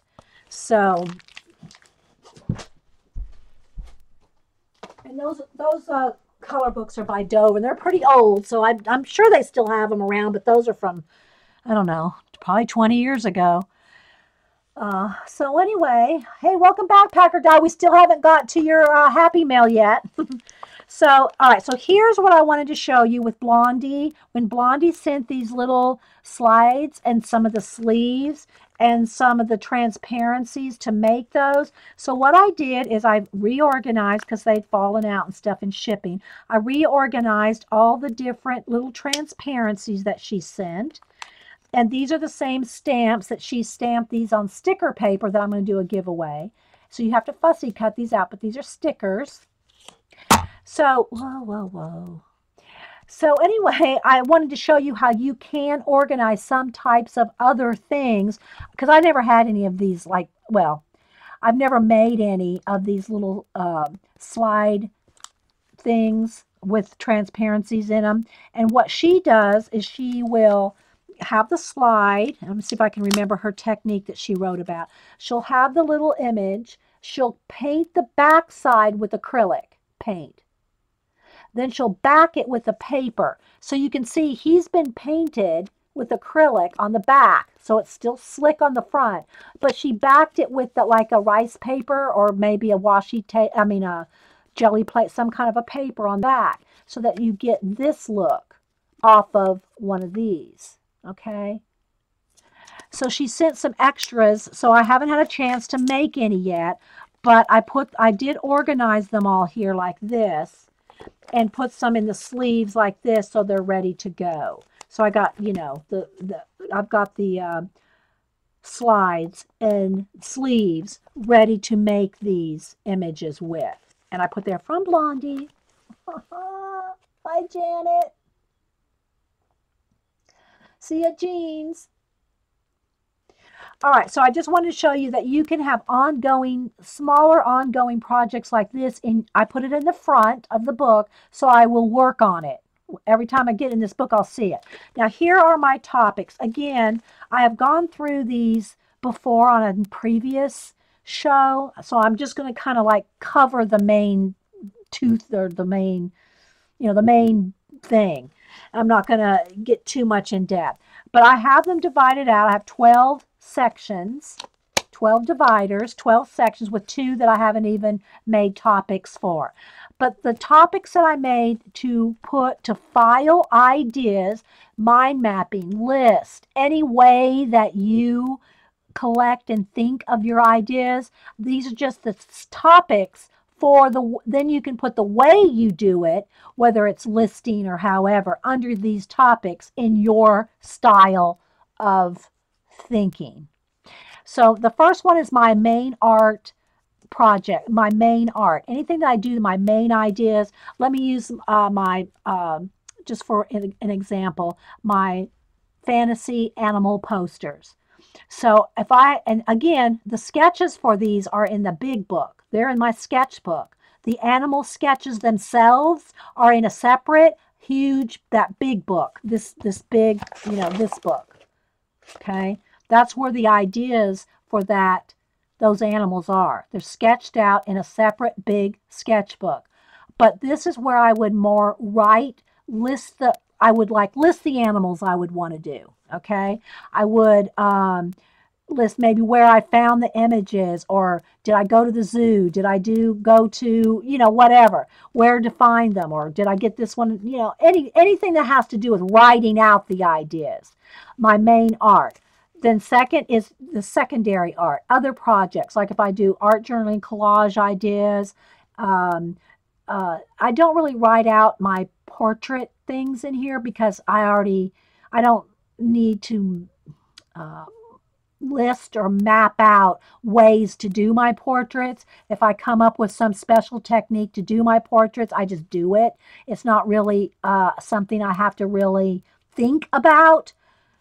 And then 3 is mind maps, lists, and charts, and that can be on any topic. So if you just have a topic that you want to explore, whether it be, say, animals, if you want to, or any kind of list or charts, I just have a special section for that. Anything that has to do with supplies and tools. And some of this I really developed to do this for the y'all that are wanting to do these kind of things. I may not list all my tools and supplies because I've done that multiple times in like Moleys and stuff. But if you don't have a place where you list your supplies and tools, that's a good thing to do, because you will, if you write down the tools and supplies that you have and then off to the side, list off or chart off or whatever, however you work your thinking process, every way you could use that tool, every way you could use that paint, you will just, get in the mood sometime just to sit and write down your ideas.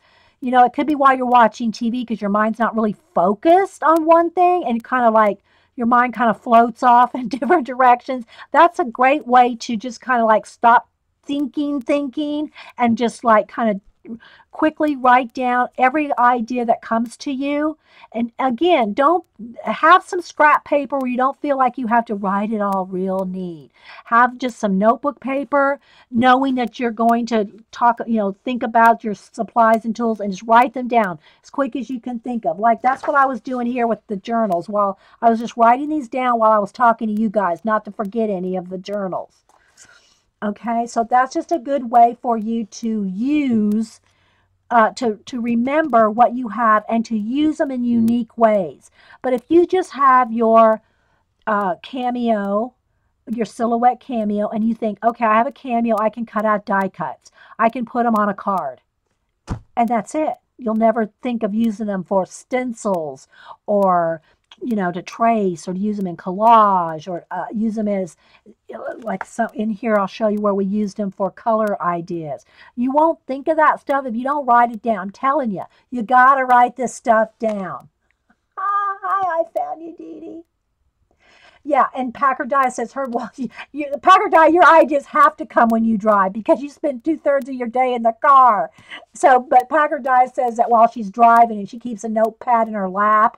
And yeah, and that's another thing too. If you keep something handy, just don't be reaching for it and try to, okay, I'm going to do this while I'm driving.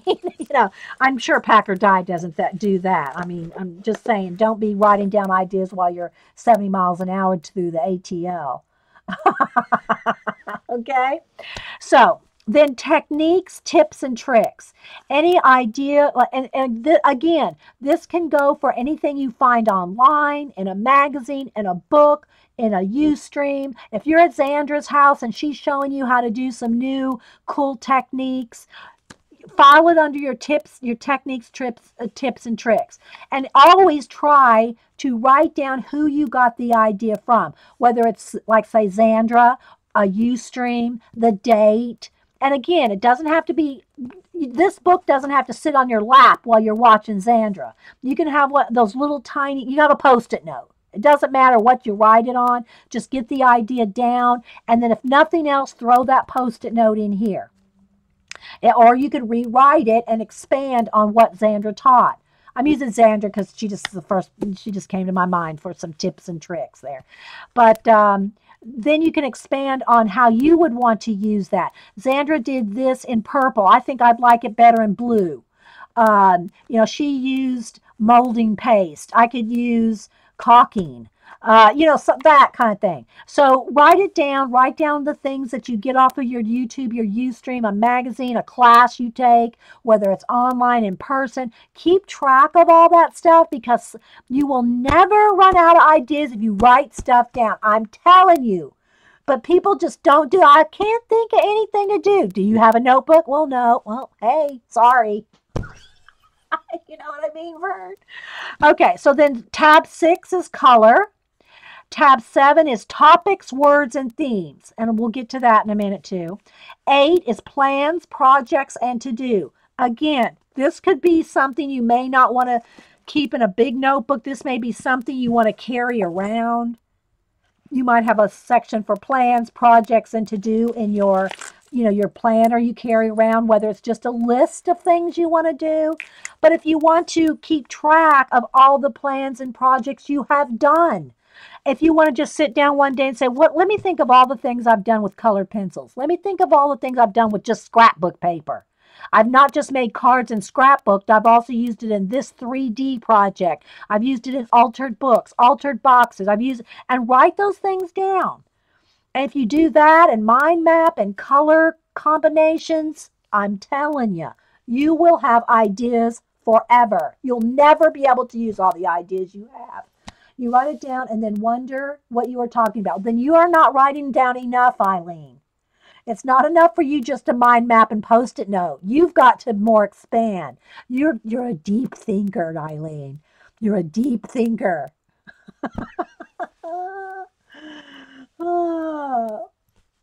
Yeah, exactly. Rose says she's written everything down since she was 7 and never once been bored. I don't have time to get bored, but I'm thinking not even necessarily on boredom, but on ideas. When you sit down and go, I just don't know what to paint. I don't know what to draw. I don't know what to make a card or scrapbook or sketchbook, whatever medium you're working in. If you have something like this, some way, it doesn't have to be my way. It's just any kind of way for you to collect your ideas. This is just something to get you going, use 2 of these if you want. If you only use the color or the technique, however you want to collect your ideas and stuff, just do it in some form in how your brain thinks, whether it's listing or cataloging or mapping or whatever way your brain works, as long as you get it written down. Then I've got sources. So online, books, friends, or we call them fibs, friends in the box. That was coined, I think, by AJ. And anyway, so write down your sources. Again, a lot of us have, our favorites, are just in your favorites in your computer. You just go click, click, click. Well, it might be a good idea to at least write the name of their channel and their name, so that you could find them again if something ever happened, you lost your favorites, And then references, current and historical. So if you do, for instance, Cameron, my grandson, and I were talking about a medieval thing, a project, and he ends up with all my books, I'll tell you. All he has to go is, Nana, I'm really interested in medieval. Here's some books on it. You can have them. I'm just like that, My grandkids say they're interested in something, I'm shoving books at them left and right, Anyway, but your references, whether it is a book, a magazine, online, wherever you get, but keep references, whether you handwrite them out or cut them out or print them out or at least reference the book. Reference the book, you collect books, and then pull out a book, and it's all there. Well, yeah, but then reference the book. So, like, for instance, if I wanted to think about, and it's also good if you're doing shows. If you're doing videos and you want to know where you've got everything, like, for instance, let's talk about the journal Spilling Girl. See, Sabrina Ward Harrison. So, I get people loving her books. Let me find it here. Or Orly, either one. Let me get both. So I get people asking about the journal spilling type things and how to. These are girls that combine their art and their journaling together. I don't do that. I have separate books for writing and separate books for the art journaling. And then I admire the girls like Sabrina Ward Harrison that can do both together. It's just not the way my mind works. So I've tried it. I've done a bit of it. It doesn't flow for me to do this kind of thing. But I do have people asking me, well, what about, where you combine your words and your journaling together and some photos and combining it all together? I'll send them to like Sabrina Ward Harrison. Okay. I just, it doesn't flow for me to work this way. But I love her books. They are total eye candy for me. I have them all. Well, I think I have 4 out of the 5 anyway. So that what I'm saying is you don't have to necessarily write everything about what's in this book in here, but I would write journal spilling books, Sabrina Ward Harrison. I might list the ones that I have. Something like that is what I mean by referencing. Okay, but now we're going to take a rabbit trail and flip through. This one's called The True and the Questions, a journal. She made this one for you to actually use and journal in. Yeah, ain't happening. I'm not writing in this book. I'm just saying. I am not going to write one single word in this pretty book. I love it though. And if I get, want some inspiration, I'll pick it up and do it. This was, I think, her first one, Spilling Open. I think this one came out in 19. She's the first person that also that I ever saw combining this type of photojournalism, art journalism, and writing all in one. I've seen writing and photos. I've seen photos and journaling. I've seen journaling and writing, art journaling. But she's captured all three in my opinion. She's just the like the queen of that, of photojournalism, art journaling, and writing journaling all in one.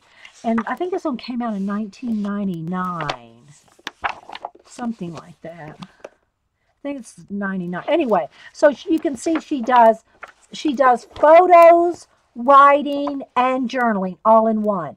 So again, I won't go through the whole thing, but you can kind of see how awesome her work is. I think she teaches classes in LA or out in California. Then there's this one's called Messy, Thrilling Life, The Art of Figuring Out How to Live. Again, this is one of her photo art journal. She used a lot of her own photos. So always think about your own photos, your own artwork, photographing. Here, see, this is what I should be writing down.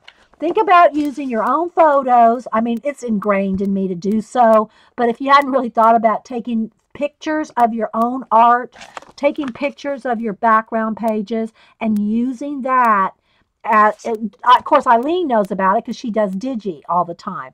So using your own artwork, especially if you're a combination Digi artist like Eileen, and using that in your Digi. I'm not a Digi artist. I mean, I've messed around with it a little bit, but it's just, I don't have time to learn it all. So I pick up a little here and there, like from Eileen.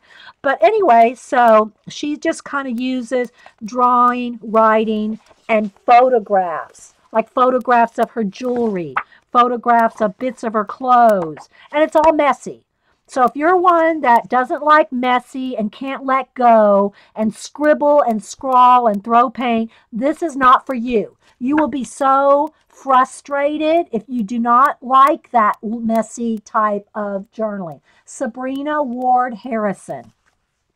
And this is her newest one, as far as I know. I haven't looked lately. I haven't looked in the last, say, since this one came out, if she's got any more out. But this is called The Story is Happening, and The Story is Happening. And again, look how she just wrote, probably with a brush or a nib pen.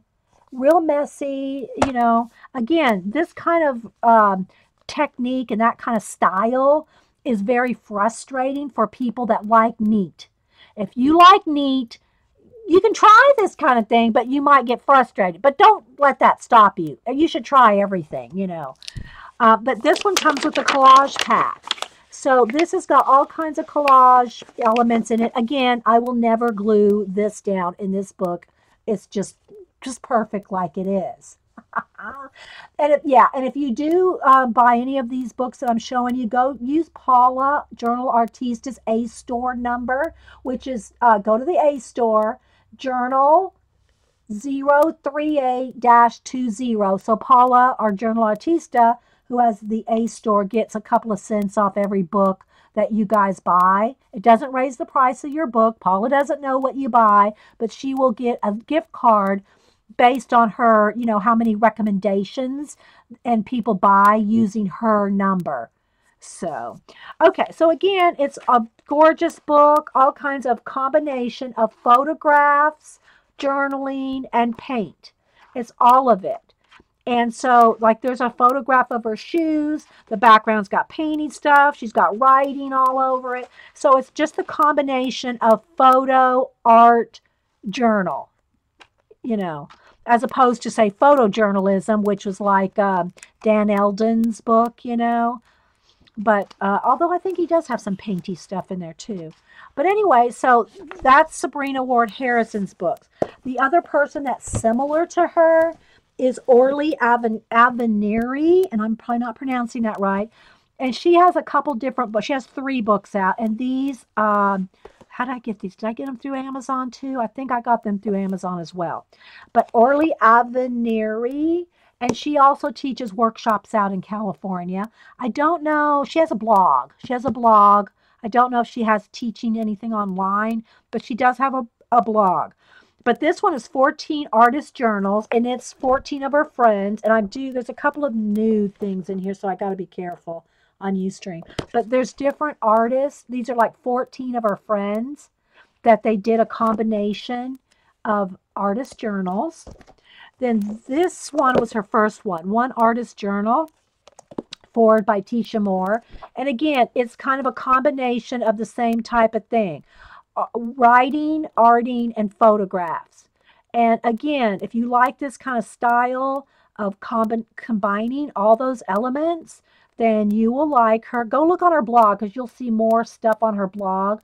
I think she pretty much keeps up with their blog on a pretty regular basis. And I'm not sure if it's called, I think is it One Artist Journal, the name of her blog? Or just look up Orly Aveniri and you'll find her. Okay, yeah, it's Journal 038-20 on the A Store. Yeah. And then, yeah, thanks, guys, for putting that in there. The Amazon store, the A Store is Amazon. And then people will put, like Paula on Journal Artista, she has on her website, she'll have book recommendations and all kinds of things. But if you put in that code, she gets a couple of cents off of every sale that when we purchase something. And then she'll get a gift card. And what she turns around and does is buys more books to talk about. We enable each other. That's the way the system works. We're constantly enabling each other. Okay, so this is our newest one. It's called In My Bones, a visual journal. And again, it's the same type of thing, but I got to be careful of any kind of, so you can kind of see it's that type of journaling, writing, and photographs. So, okay. Just flipping through a few here, just so you can kind of see. It's a similar type of technique and kind of style, but it's different than Sabrina Ward Harrison's. But if you like those kind of books, then look for Sabrina Ward Harrison or Orly Aveniri. Okay, so there was a little rabbit trail there talking about your sources and your references. So let me just kind of quickly go through here, and then I want to show Happy Mail before we run out of time. So thanks, everybody, for being here. I hope you're kind of getting some ideas. I hope you're writing them down. Okay, so what I did is with each section, I have a tab. I have a plastic tab for each section. Hopefully, I know the white paper is going to kind of flash out. Hopefully it's not too dark. Let me try to lighten it up just a little because the white paper and the sun's gone behind other side of my house now, so I need to brighten it up. Okay, so what I do is I will just find something cool out of a magazine or something, and I'll just, put, like here I put my charts, supplies, tools, techniques, color topics, all the things that were in the main topic.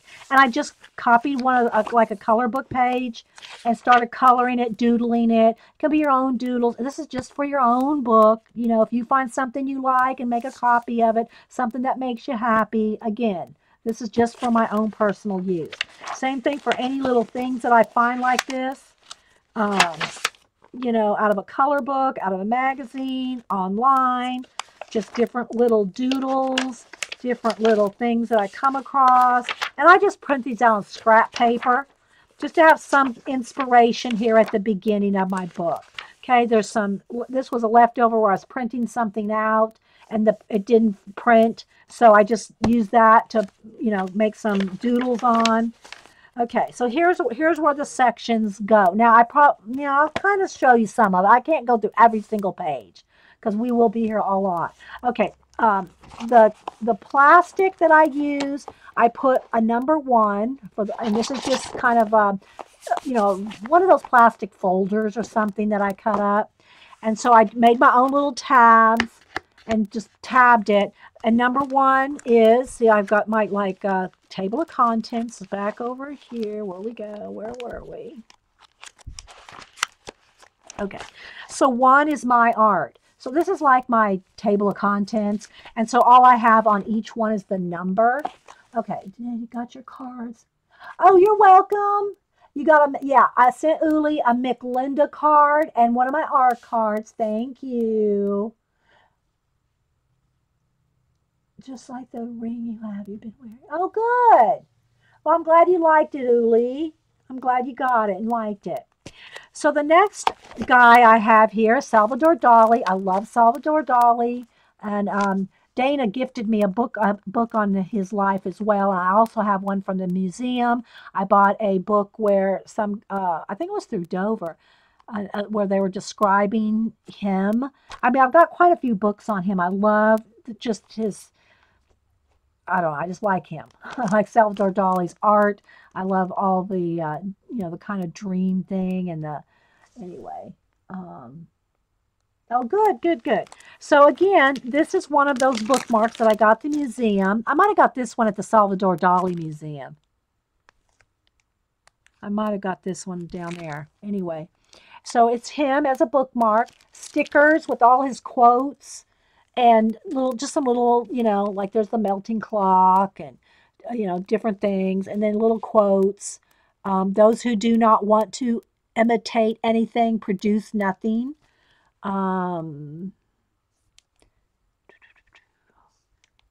So anyway, so hello Dolly, funny little things like that. So anyway, I love that. So again, I will have different things that I might have copied or colored and just want a little bit of a color book page, a funny thing, just to have something of a color book page in the beginning. Anything. You can color and cut something out, just to basically what it is, just to primarily to make a contents page that's going to make you happy to look at and be happy to get into your book. His art in the front, they were so good. Yeah, I've been to the Salvador Dali Museum in St. Pete. It's awesome. Cam really loved it. Boo enjoyed the tour thing where they're talking. Well, they both did. We took one of the talking tours, where you could ask the guy questions, and it was pretty good. All right, so I write this at the top of every content section. Ask who, what, where, why, when, and how. If you ask that on every idea you write down, even if it's a reference, even if it's a YouTube person name, if you write down someone that you really like their art and you follow them, like maybe you follow me. Maybe you follow me on YouTube. I'm so just teasing you guys. I am glad for all the followers. I truly am. I'm just giving you a hard time. But if you might think about who, what, where, when, why, and how does that artist do what they do? Like, think about it. Or even if it's just Salvador Dali, just Salvador Dali.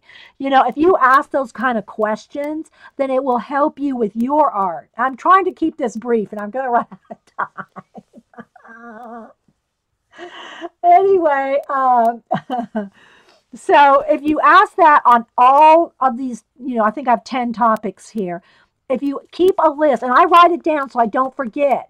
I don't want to forget to ask those questions on whatever I'm doing. If it's a color thing, if it's a mind map, if you, like we did a little while ago where we took the butter and went to the farm and went to the cow and, you know, did all that. Well, ask who, what, where, why, when, and how on each of those colors. And why are you thinking about a farm? What made you, like, did you ever go to a farm? You like the farm? Is it peaceful thinking to you? Is it just the color alone that made you think of that?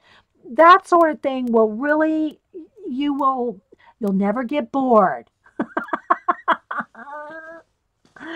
Okay, so let me kind of just go through. Okay, that is, so anything I want to do on my particular art, and I do have it, like I said, I'll have this, and I'll have a little, I put a plastic sleeve. I have the divider, like the dashboard, if you will.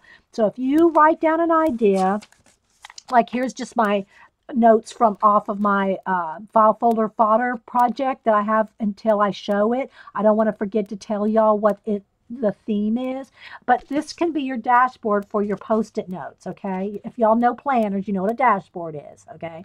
So if you have a dashboard for every theme, so when you come across something that you want to write a note about, at least write it on a post-it note and stick it on your dashboard till you get back to it. Okay. Hey, Paula. All right. So the second one is, the second topic was was it my art? Oh, secondary art. Okay. I got that stuck right there somehow. Oh, no, I stuck it together to make a pocket. Okay. So my art, no, I didn't. That is stuck together. Hang on. For some reason, what did I do there? How did okay, that's bugging me. We're going to pull that off. Okay. Somehow I stuck a piece of washi tape on a piece of notebook paper and it got hung up there. Okay, so the next one is your secondary art. That's other things that you don't do primarily. And it could be things that you just want to try. Okay? A dashboard is your plastic that's in the front of a planner. That's kind of like where you would, you know, stick your post-it notes or your, you know, your like just a, it's like it can be the start of a cover where you start your planner.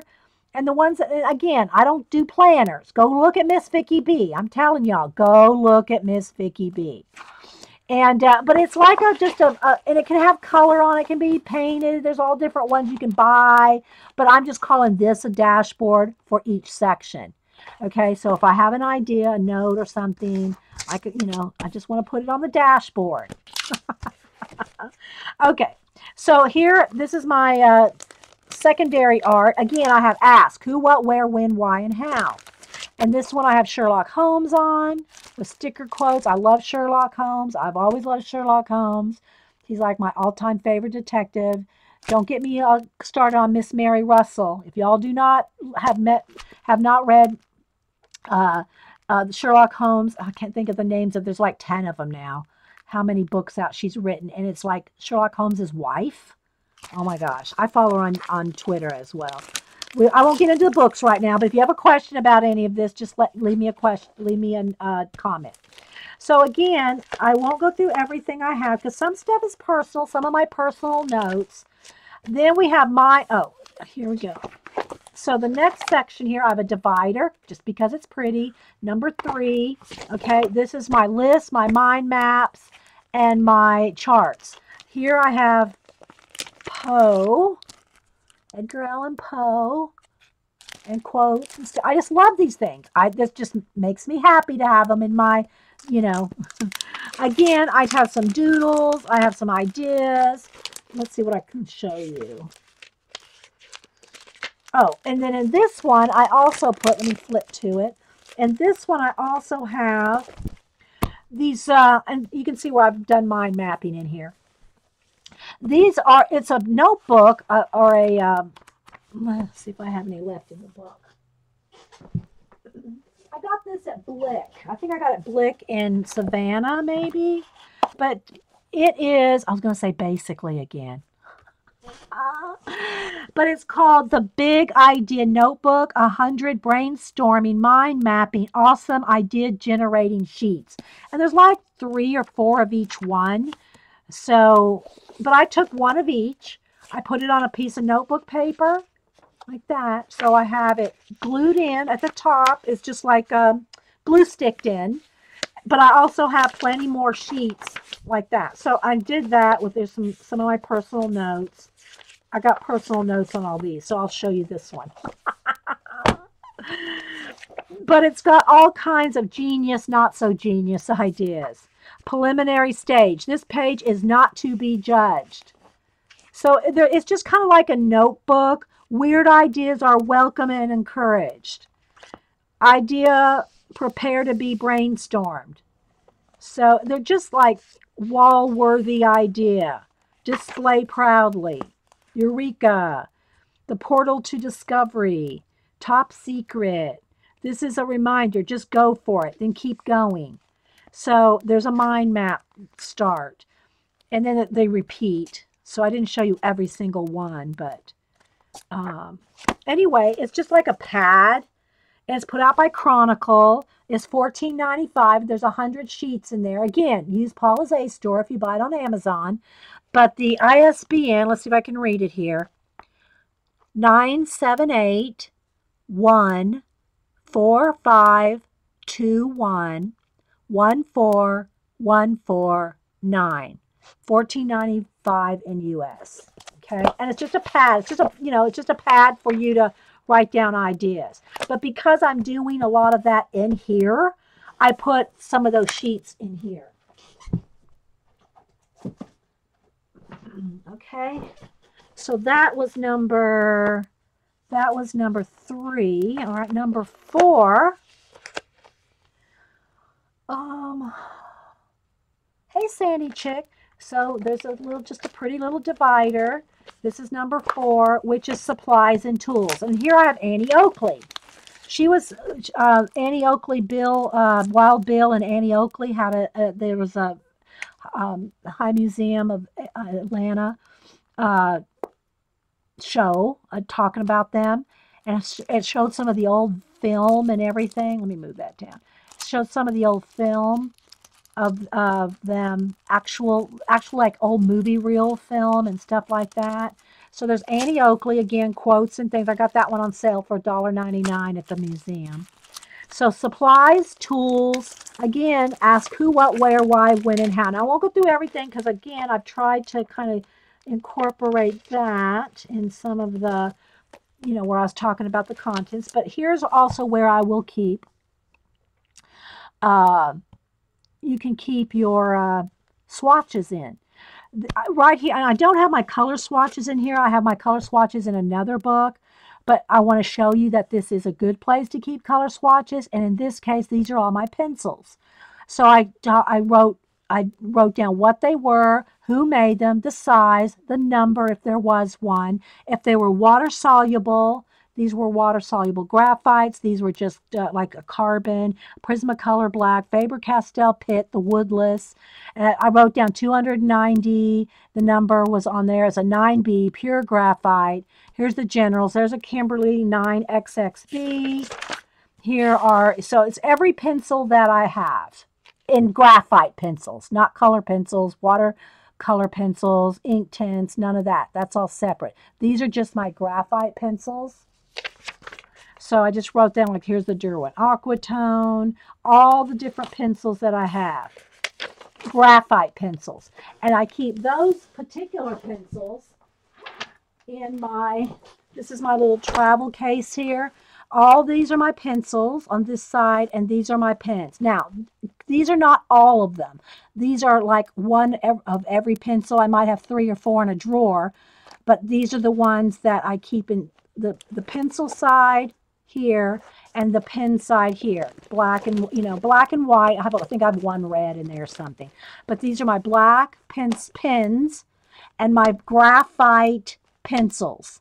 or a couple of white, like a chalk one, a white Prisma, but black and white, black and white. And this is in one of these, I'm not sure, and it will close up. And it's not showing up because of the camera, but it's some kind of a field bag for a military surplus. I got it online at the military surplus store. I don't know if it was a map bag, if it was a medic bag, or what kind of bag it was, but it had all these Velcros in it. All these Velcros. And so it's just perfect for, and it has a zipper around it. It has, you can put, there's more pocket things on the front. It could go on your belt. I mean, it's got like all kinds of things like that. Velcro on the front. I just pretty much, I don't go a lot of places where I would take this. If I went to Denise's for a couple days or something, even that, I'd probably just take my little Mistel bag. This is probably all I really need to travel with for any few days. You know, if I was going to go for a week or two or somewhere, you know, extensive, I might take something like this, or my big tote, my pencil tote with all my pencils in it. Well, it's not even all my pencils anymore, not my color pencils, because I use them in my tray. But anyway, so my point is that's all these sheets. So I have all my pencils written down, you know, graphite. Again, all my swatches are in a different book. Okay, then here I made some different lists. I'm a lister, so I'm not going to read everything on my list, but I'm going to just tell you some of the things, like mark making, okay, fabric, paper, and wood, all the different kinds of paper that I could think of. I'll read you this one just because it gives you an idea. But I have a list for fabric, a list for paper, a list for wood. So for instance, under paper, just paper, if you just make these kind of lists, guys, I'm telling you, will never run out of ideas. Let me make sure my chat is scrolling there.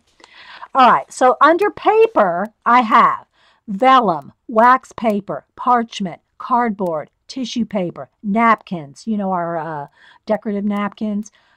You can wrinkle things, a wrinkled paper, paper towel, brown bags, packaging, magazines, calendars, old books, music paper, dictionaries, encyclopedias, maps, children's books, ledgers, photos, newspaper, wrapping paper, greeting cards, scrapbook paper, ephemera, clip art, school papers, painted scraps, postage stamps, old envelopes, stickers, graph paper, charts, graphs, and now I want to add on here color book pages, color book bits if you want, because you know I don't really ever use like a whole color book page or color. So under paper, color book bits. So if you write this kind of stuff down, you will have plenty of ideas. Then I have office supplies, sources, then books. Now this is not my, I need to write down all my art books. I've not written down all my art books. Then I have tools, types, all the different kinds of pens and mark make, like for instance, pencils, pens, markers, paint, watercolor pencils, pastels, pastel pencils, crayons, Neos, Neo Color 1 and 2, inks, watercolor, ink tints, graphite, portfolio crayons, gelatos, stamps, stencils, papers. I mean, you see what I'm saying, where it goes? Then I got tools like my Cameo, jelly plate, embossing machine, stamps, stencils. So keep writing down everything that you think of. All right, number 5. I'm trying to get through these because we got to go through 10 because 11 and 12 are still blank. Okay. I'm going to have to get some hot coffee in a minute, too. I'm sitting here drinking cold coffee. All right, so under number 5 is techniques. I have Frank Lloyd Wright. I have Frank Lloyd Wright under this one. Again, he's got his little blueprints under his arm and his cape coat and all that, and all his quotes and, you know, all this kind of little, you know, things about him. And so again, it's got techniques. This is where if I have a specific technique that I want to print out, I will put that in here. Okay, so I got some printouts on some techniques. What else do I have in this? Don't forget who, what, where, why, when, and how. Got lots of those. And then I got Here is some materials and techniques from the Renaissance. Remember when we cleaned out my room? This was one of the things that I did keep that Denise didn't get to throw away. Notice I did not writing up my art books. I haven't written down. I started one few years ago. I say a while ago, a few years ago, writing down all my books, the authors, and under the category, like card cataloging. I gave up. I need an assistant for that. So anyway, this is materials and it's an article. I don't remember what magazine it's out of, but it's a maybe a 5, 6, 7, 8 page article out of a magazine on materials and techniques of Renaissance. Here are some oh, I did this one I think when we were on stream because um, it's a way for you to think about new ways of doing, especially if you do collage, mixed media. Here's some things to compare, contrast, opposites, that kind of thing. It keeps your art interesting if you have something big and small, black and white, or I should say light and dark. It doesn't have to be like the color black and the color white, just something light and dark, good and evil, soft and sharp, round and square, far and near, old and new, smooth and rough, raised and flat, heavy and light, old and young, macro and mini. So if you just keep a list of, and again, many of these lists that I'm transferred into here are in my moles that I've had for years, and I really need to. I did do a lot. I went through a lot of my moles. I spent a weekend, I think, transferring the bulk of some of these type things from my moles to here, but I have 25 moles and I kind of skimmed them. Let's say I got some of the gist of the things, but I haven't really got in depth in every single 25 moles to pull out all this. But this is now the best for me if I want to keep these kinds of lists and things. If you put them in a big book like this, you'll have them. This is also good if you're a writer. If you write fiction or whatever kind of writing. And I'm sure writers already do this and have their own way. I'm not a writer, but I'm saying if you like to write stories or books or magazine articles or online, if you're a blogger and write stories, whatever, these kind of things, you probably as a writer have tons of your own ways of collecting your material. And I know a lot of people do this kind of stuff and just keep it on their computer and their phone and their iPads and all that. Um, uh, Yeah, and that's true too, Trina. If you write all this stuff down, if you have kids and grandkids, unless your daughter wants to throw it all away. Just kidding, Denise. I love you. Uh, that's why I say, like, if Cam, when he came, Trina, you weren't here. I was talking to when he was here a couple weeks ago before they went out to their LA trip. He said something about doing some medieval research, and I immediately ran to the library and pulled him 2 or 3 books out. Here, you can have these. You can have these books on medieval history, medieval words, medieval customs. So I'll just, if my grandkids or my kids, if that matter, if they want to know something and I have a reference material on it, I'm throwing books at them left and right. And Cam has all my manga books. He's got all my how to draw this and sketch that.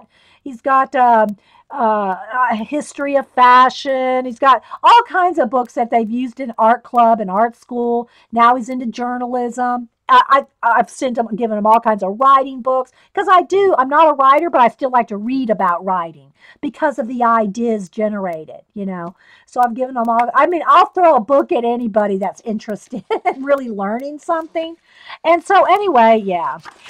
Here's another thing on lettering, calligraphy, and text. Like some of these I specifically made when I put this book together for the Ustream our Ustream community. I added certain things I probably would not necessarily use right now because I'm not really doing calligraphy anymore professionally.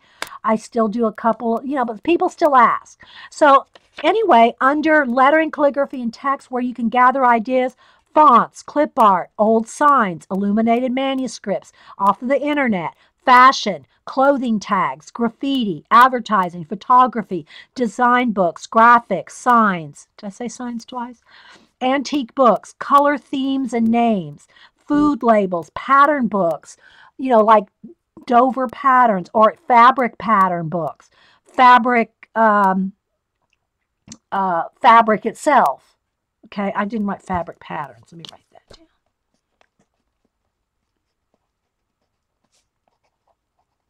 So this is just places to get lettering, well, or calligraphy and text. Yes, Denise cracking that whip. So then I have a list of prompts. And I think this one's not jeans, but I have jeans. I think that's right, I cut jeans prompts. Well, and I say jeans, it was everybody that was at Jean Stream one day. And hang on, let me get those down real quick on the shelf. I cut them up and I printed them out. Instead of putting them in this book, I cut them up and put them in a jar.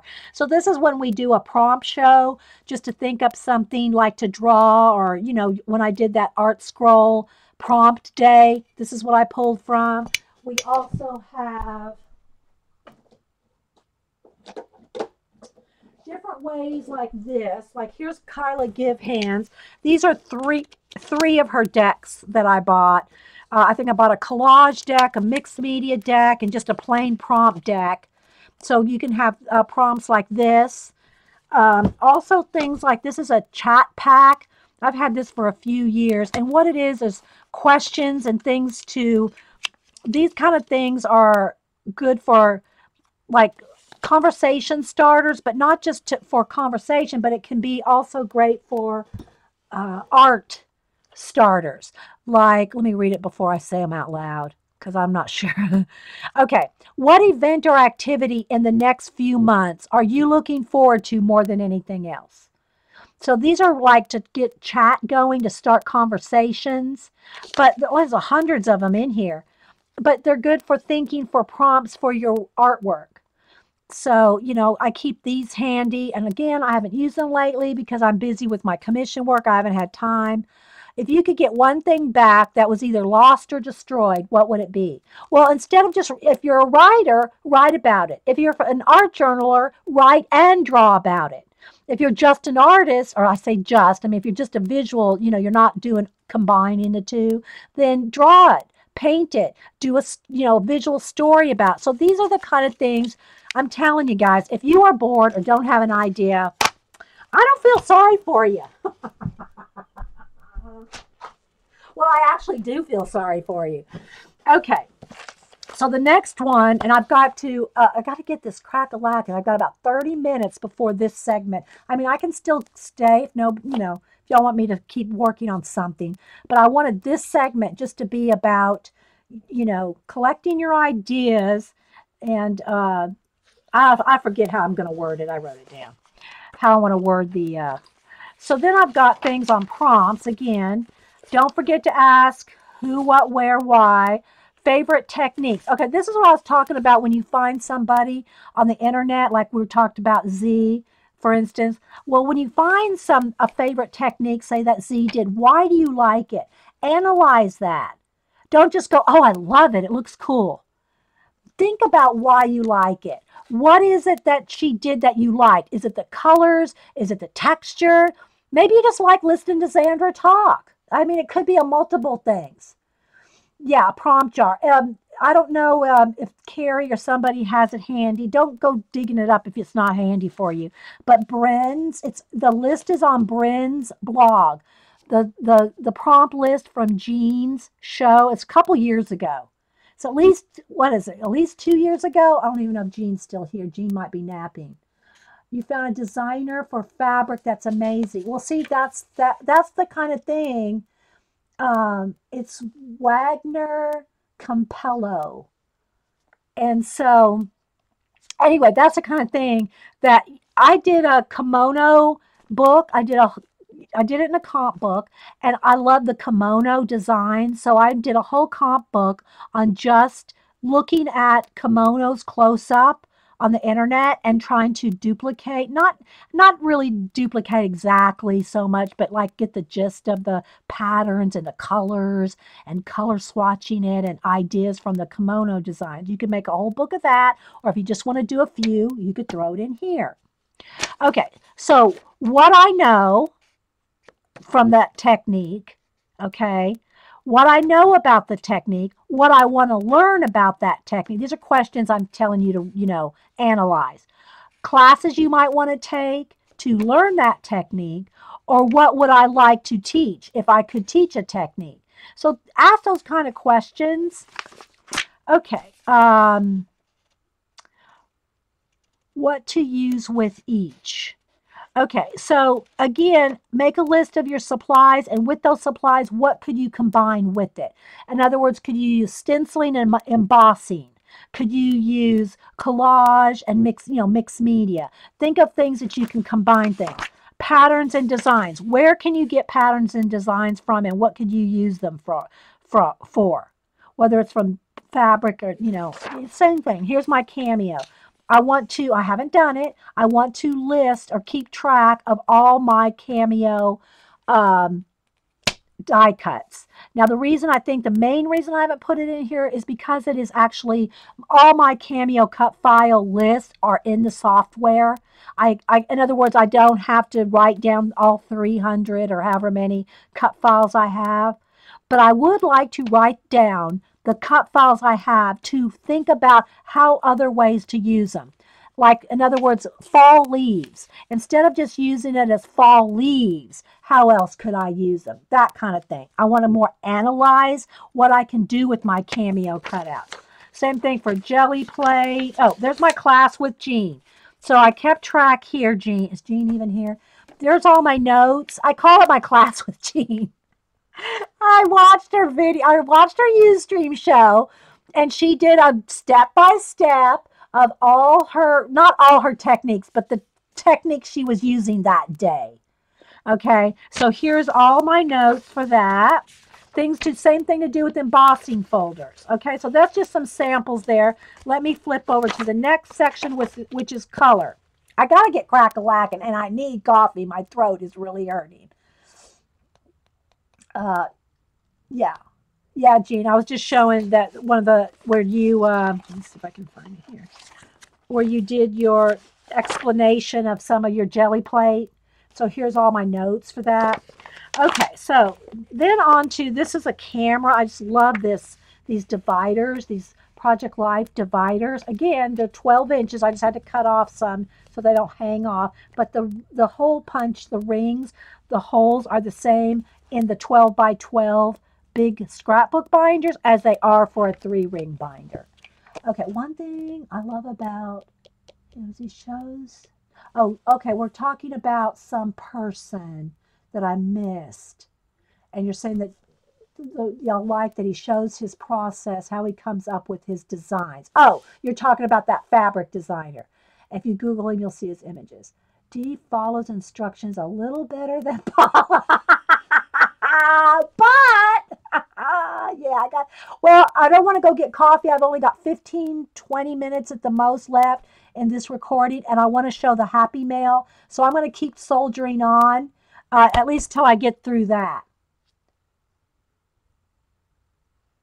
Yeah, you're going to stop listening till you go. Okay, I'll run get coffee. It'll only take me like a minute. So I'll leave you here with Monet, because the color does have quite a bit of stuff. So there's some Monet, Claude Monet. Let me get, there we go.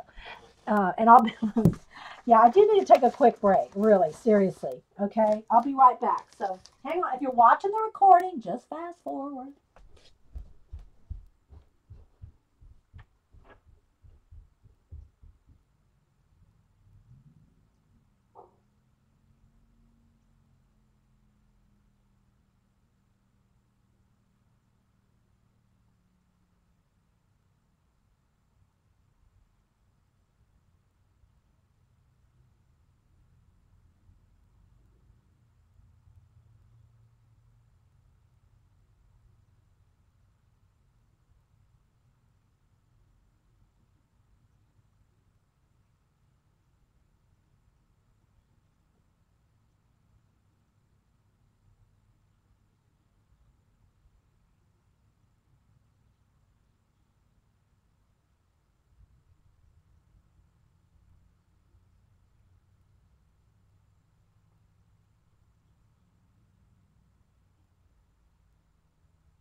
Gotta keep the pixie happy. Okay, so, oh, it does feel good on the throat, I'll tell you. Thanks for making me go get coffee. Oh, yeah, somebody just said Seth Apter doesn't clean his stencils. Who does? Well, I take that back. Paula does after they have so much crusty bits on them. She finally throws them in a bucket to soak in Murphy's oil. I gotta say, I never clean my stencils. But I don't use them as much as like Paula does where they get crusty bits. If they get that bad, I usually just glue them in a hard journal. Oh, right, Paula? I just glue those stencils right into art journal. Okay, so anyway, I got a Claude Monet. Again, it's all by the same company, philosophersguild.com, and they're called Quotable Notables. And yeah, so here is where I might cut out. Okay, I have some different little bits of the color book. You know, some things I think that's out of Flow. These little cassettes. So anyway, let me get those little. Go that way. Don't cover up Claude Monet. There we go. All right, so color. So you can do all different kinds of things with, you can do all kinds of things with color. See, I went for coffee and my brain like just had to, now we got to get it back on track. Xandra cleans hers. Yeah, I know there are some people that do. I got to take that back. There are some people that do. Okay, so for instance, to get color inspiration, you can do color combinations, which I told y'all one of the best places is design-seeds.com. And I think I got some of those in here. Yeah, I do. So I'll show you some of my color combinations based on that. The names of colors, okay? Also, don't forget, and I'm going to pull down my these are color swatches that I've made, I've collected. Darcy UK made me some. Who else was the other one that made me some? Colored names and Queen City Care. So, and then plus I have a bunch of blank. This is what I need to do with some of these. You know what? Maybe we'll play with some. Maybe we'll do some color combination show. If y'all want. If nobody else is doing anything important, we'll paint some color swatches of our own. So here are all my color swatches. So I have the ones that Darcy made. These are the ones that she made me with the names. So you can use color names. You can use, these are all my Basil. I have all the Basil cardstock colors. These are the ones Queen City Care made me. She did me all kinds of prompts and color names, and all the color names are on the back of the Basil colors, like Champagne, Anchor, Elk, these are in the brown family, Hershey, Amaretto, you know, and so there's the names are on the back. I've got all these little I made tons of small little swatch booklets, like 2 by 2 inch on rings there. Let me turn it over. So on this side, there's all the different swatches. So these are all my swatches, color swatches. With what I love about them are the names, not just the colors, but the names of all of them. Now, you can do the same thing when you collect. Let me just hang this on my tripod here. That's a good spot for it. Let me think where I grab some of these. Here's a couple. Here's a couple. Here's some right here. And I've got more than this, and I know you all do too. Color swatches from the paint stores. Okay. So you can get all different kinds of paint chips. There's round ones, squares ones, long ones, you know, every kind of paint chip kind of thing. These are awesome, not just for the color inspiration, but the names. The names of the colors. Iced pineapple. I mean, just right there. Let's just stop with iced pineapple. Just think on that for a minute. Just pause. Iced pineapple. Tropic banana. Okay, we're on the islands already. You know what I mean, Mon? I mean, Okay. So all different kinds of paint chips, swatches, and I've just got all different kinds, brands, Walmart, Home Depot, Lowe's. Just pick up a couple. You don't have to go crazy. You don't have to get every single one on the rack, people. Don't have to get every single one. Believe me, you get a handful, you're going to be, you're good to go for quite a while. These are some of the Disney Magnificent Metallics. These are the more magnificent. So these, I guess, are all the Disney ones. Oh, yeah, it's just back and front. It's got lots of colors. These are metallics. So anyway, combinations, names, charts, swatches. Let me just kind of rubber band that baby back up. And you can put them in your book, or if you'd like me to have too many to put in a book, you can hang them somewhere. Put them on a ring. I could punch holes in every bit of those, and maybe I'll do that after this segment. I'll start a new segment. We'll do some color play, and we'll punch holes in all those, put them on a ring, and you have color combinations forever. Okay, and I wrote down design seeds. Okay, don't forget to ask who, what, where, why, when, and how for every color, every name. If you ask who, what, where, why, when, and how for frosty pineapple, you'll have like a million ideas just off that one thing if you write it down. I'm telling you, though, don't let it just float around out there. Write some colors, make some swatches, mind map out some things, list every island that comes to your head, or go look online and write down every island, every fruit, every tropical fruit, every name of every tropical fruit. Pretty soon you're going to have a painting in the works. Oh, yeah, that's true, Carrie Ann. But we could look it up. Yeah, Denise, my daughter, I have tons of printouts of things like 101 things to do with paint chips. And I mean, but I had files and files and files of those things. And seriously, people, I had to stop hoarding those. So I did toss a lot of that. But you know what it'll make me do? It'll make me think about them again. All right, color names. So you can write down all the color names. Again, I have all those swatches hanging right in front of me. So it's not like I don't know the color names, but I wanted y'all to see that it's nice and it's pretty good to write them down and then concentrate on those particular names to make it into something. But I love this Tiffany blue little ad there. So I just put that in there. What else do I have in here? Color combinations. If you have 2 colors, 3 colors, 4 colors. Again, some of these color idea things here we did on the show, so they're not like fully completed.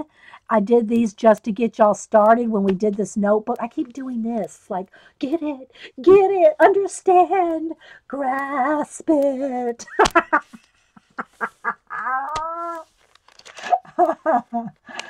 Oh, okay. So, yeah, I've probably got about 10 minutes till this video is going to stop on me. And I wanted to get the Happy Mail. So let me get crack-a-lacking. If it ends, I'll go ahead and do the next part and show the Happy Mail. Maybe that would be better. Show my Happy Mail in the next video, in the next segment, because it'll be like multi-things. So I'll do that. We'll just go ahead and finish this book up. Then I'll start another stream with something to do with color, because I haven't even got to the color ideas yet. Okay, so here's some of our color.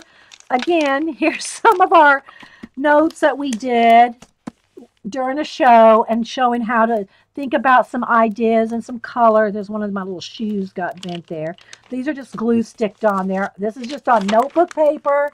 We did some, we pulled some design seeds, and I'll get my iPad out and we can pull some design seed color combination. Although I can't really show it on the camera because it's going to flash out, and I can't screen share. So you'll just have to go look at design-seeds.com and see what I mean about color combinations. But here's how we did some kind of like exploring some color ideas with some on a show maybe a year ago. I don't even remember. Okay, so we did these colors and we thought about what colors, the main thing that comes to your mind, and we did this kind of live and people threw out the ideas. For instance, this kind of mustard color, what color did that come to mind to people? And people would throw out ideas. I'm not going to do that right now.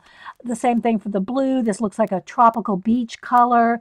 This purple looks like grapes, huckleberries. On this purple here, berries. So we then thought of borders, picnics. We thought of ants. We put some butterflies on here. I don't remember exactly the whole process, but this is one we did online for idea generating. Okay, it's another one, again, with different color combinations, some doodles, some splatters, a die cut. This is a die cut. This is a die cut from my Cameo. So showing how to use your different die cuts and color combinations. You have a design seed board too, Trina. Yeah, on Pinterest. Yeah, I think that I don't have time for Pinterest. I am on Pinterest. I probably have about 15 boards that I've made myself, and I try to get over and collect things every now and then. I just don't have the time for Pinterest. Because I'm on Twitter, Facebook, Instagram, Ustream, YouTube, G+, barely on G+. I try to promote other YouTubers onto G+, but I don't have time to be on G+, except for Hangouts. What else? And Pinterest, I'm telling you, it's like the vortex. And y'all know this. If you're on Pinterest, you know. They might as well just rename it the vortex. It's a vortex. Okay, so here we go. Let me do a couple more here with this. We had salmon, orange, and grapes. So, we drew some little doodles. So I had some fish here. I had an orange drawn out here. We had some little doodles here because it was meaningful at the time. But I kept them because I like these color combinations. Oh, look. We got a whole mind map thing going on the back. So from orange, we went to we had orange, grape, and salmon. From salmon, we broke it out to orange. Then from orange, we had Fanta, the drink Fanta, pumpkins, harvest, fruit, like a tangerine. But then we have different legs. Then we had sunshine. Then we had sunsets, parks. Then from the orange, we had pumpkins, harvest, fall, gourds, and carvings. That was off of the pumpkin. So then we did just some little ideas about having a purple sun with a different orange fish, just combining things in different ways. And I don't remember the whole thing we did here because it was a couple years ago. All right, so here we had these colors here, and we thought of what they reminded us of. Canary and a peep. The Peeps candy. This looked like olive, a robin's egg, a stormy sky, spring grass, and tangerine. So off of that, we did this little thing here. These color combinations, we had beach, a clownfish, and shells. We obviously went with a kind of a beach theme here. I used some of my embossed. We colored some little embossed bits that kind of look like rolly clouds. Oh, your mini jelly plates, Rain. Yeah, I saw Jean. I only got to watch about half of her mini jelly plates. Jean, that one that tore is like, oh my gosh, one of Jean's little so be careful, Rain, when you take them off the plastic. Be gentle taking that first initial plastic off of them because one of Jean's was like practically glued to the plastic. Okay, so just be careful. Be gentle. Be gentle, Rain. Yeah, I didn't, I think that was a day, I forgot what day it was. Hubster left out of town or Darcy was coming down. I don't remember. Anyway, maybe it was a combination of both. Again, here's some design seed, and you can use color crayons, color pencils, paint, ink tints. I think I use Neo colors. Hang on. Let me tell the hubster I'm still streaming. Hey, honey, I'm still streaming. Can I call you back? Oh, what's up? Okay, Tingle. Oh, thank you for. I'm sure those post office people love seeing you coming. Bye. I had a batch of Happy Mail for him to mail this morning. Bless his heart. He'll go whenever I ask him to. And so, anyway, again, let me just kind of flip through. What I was saying is, I think I use Neo colors. My Neo Color 2 water soluble crayons to do my little swatches here. And again, lime, lemon, berries, grapefruit, grapes. Very fruity. Fruity. So yeah, so these are just some of the combinations that we did. And I think that's all of those. Then we went into, okay, oh gosh, there's a lot of stuff I have to still cover. I hope I have time to, let me squeeze this in. Okay, the next one is topic, words, and themes. And here we had, is it Geronimo? They had an Indian exhibit. Sitting Bull. That, and I think it was with the Annie Oakley. I don't remember. But anyway, so I got the Sitting Bull one. Okay, so words. Now, words are great for, well, words are great, right? All right, so we have topic, words, and themes. We have word combinations. We have synonyms, homonyms, opposites, definitions, entomology, dictionaries, alphabets, fonts, calligraphy, lettering, text, illuminated lettering. Then you can go with languages, glyphs, the thesaurus, old dictionaries, Latin, Greek, contrast, prompts, lists, quotes, poems, all kinds of things like that. Okay, so different fonts, different ideas for doing the fonts, cutouts, lettering, all kinds of things, lists. So as you can see, we got a lot, symbols. And then what did we do here? Okay, I got different topics here. Is this still under? Oh, okay. I divided these out. So we're to make lists of different things that fit different topics. Again, these are not fully done lists, but I wanted to show you some types of ways to do lists. And we're not going to have much time, so I'm going to have to crack a lack. Okay, so anything like Americana, travel. So like anything that has to do with travel, maps, seals, cities, countries, continents, transportation, anything with travel. Holidays, list all the holidays. Anything that has to do with titles, walk. What did I say? Walk. What was this about? Oh, cards. Oh, these are ideas for cards. I kind of lost what I was doing on that one. Here's another mind map. Take any word and mind map out who, what, when, where, why, and how with any word. Okay, places, seasons, the weather. Ask who, what, where, why, and how for each one of these. So I'm going to read quick, guys, because I really want to get some of this in. For instance, write down every kind of place. Then you can do the occupations. For instance, like if you wrote down the stable, a horse stable, you could have everybody that works in a stable, like the jockeys or the people that clean the stables or the groomers or so don't just leave it at just the one thing, but you can take it and break it out into all the occupations.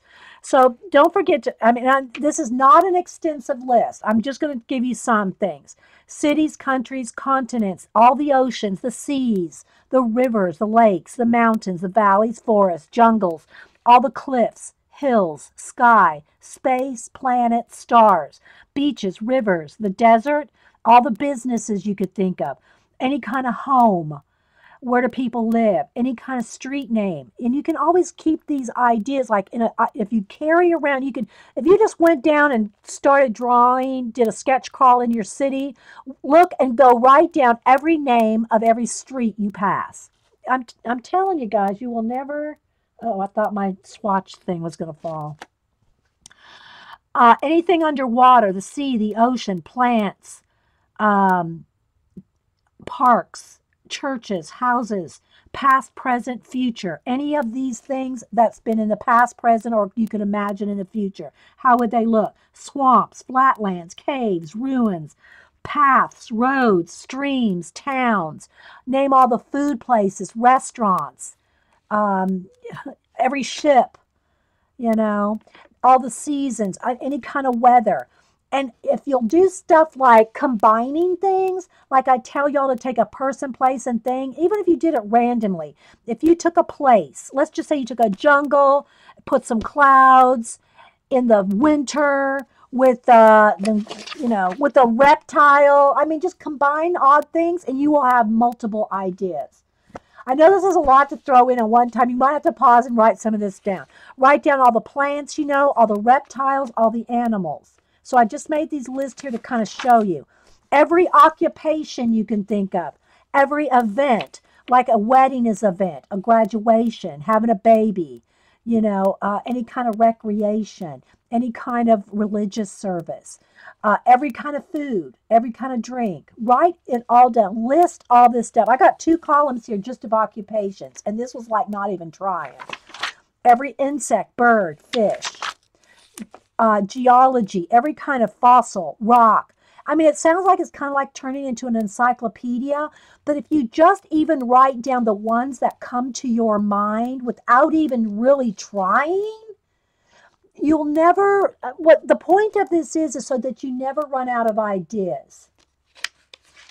Okay, characteristics, emotions, people, things, architecture, buildings, and time periods.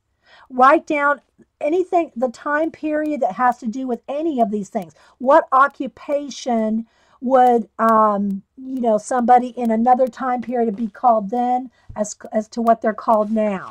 Words to explore. Ask who, what, why, where, when. Any kind of action.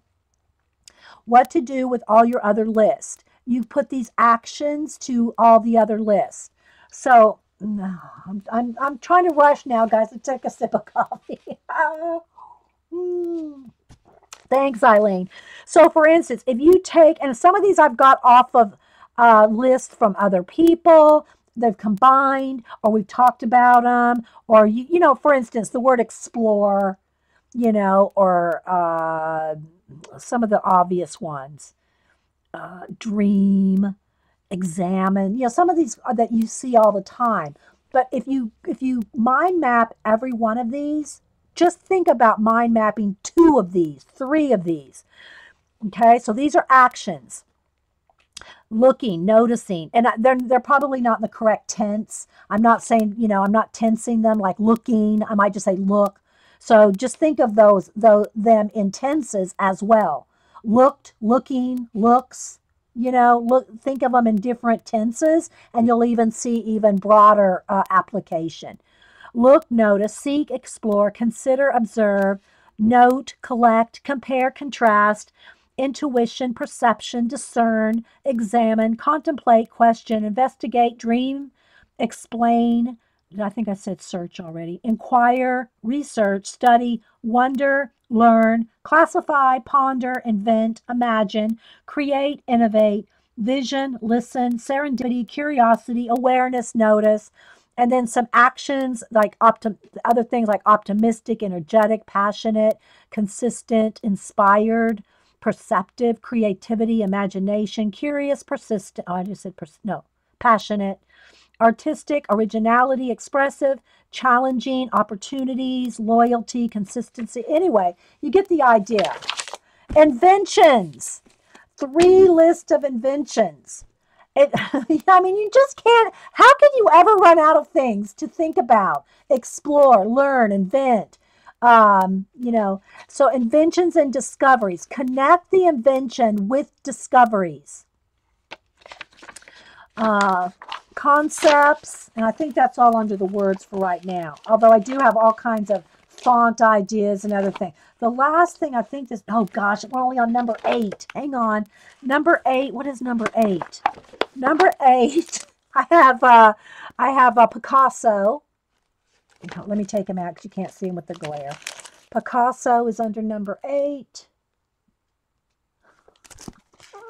Are y'all tired of words and ideas? Are y'all like bombarded? Okay, then we have plans and projects and to do. That's kind of self explanatory. And I've got a few lists. You can see lists, classes, kits, different things like that. Nine, what do I have here? Sources, online books, online places, books, like you can write the different kinds of books. Like, of course, dictionaries, encyclopedias, and textbooks are obvious. Children's book, clip art, art books, art reference, how-to books, history books, song books, science books, gardening, home, decorating, library, your library, list all the bookstores you go to, um, magazines, all your online places. 10, what's 10? We're running out of time. References. Okay. Again, your historical and current.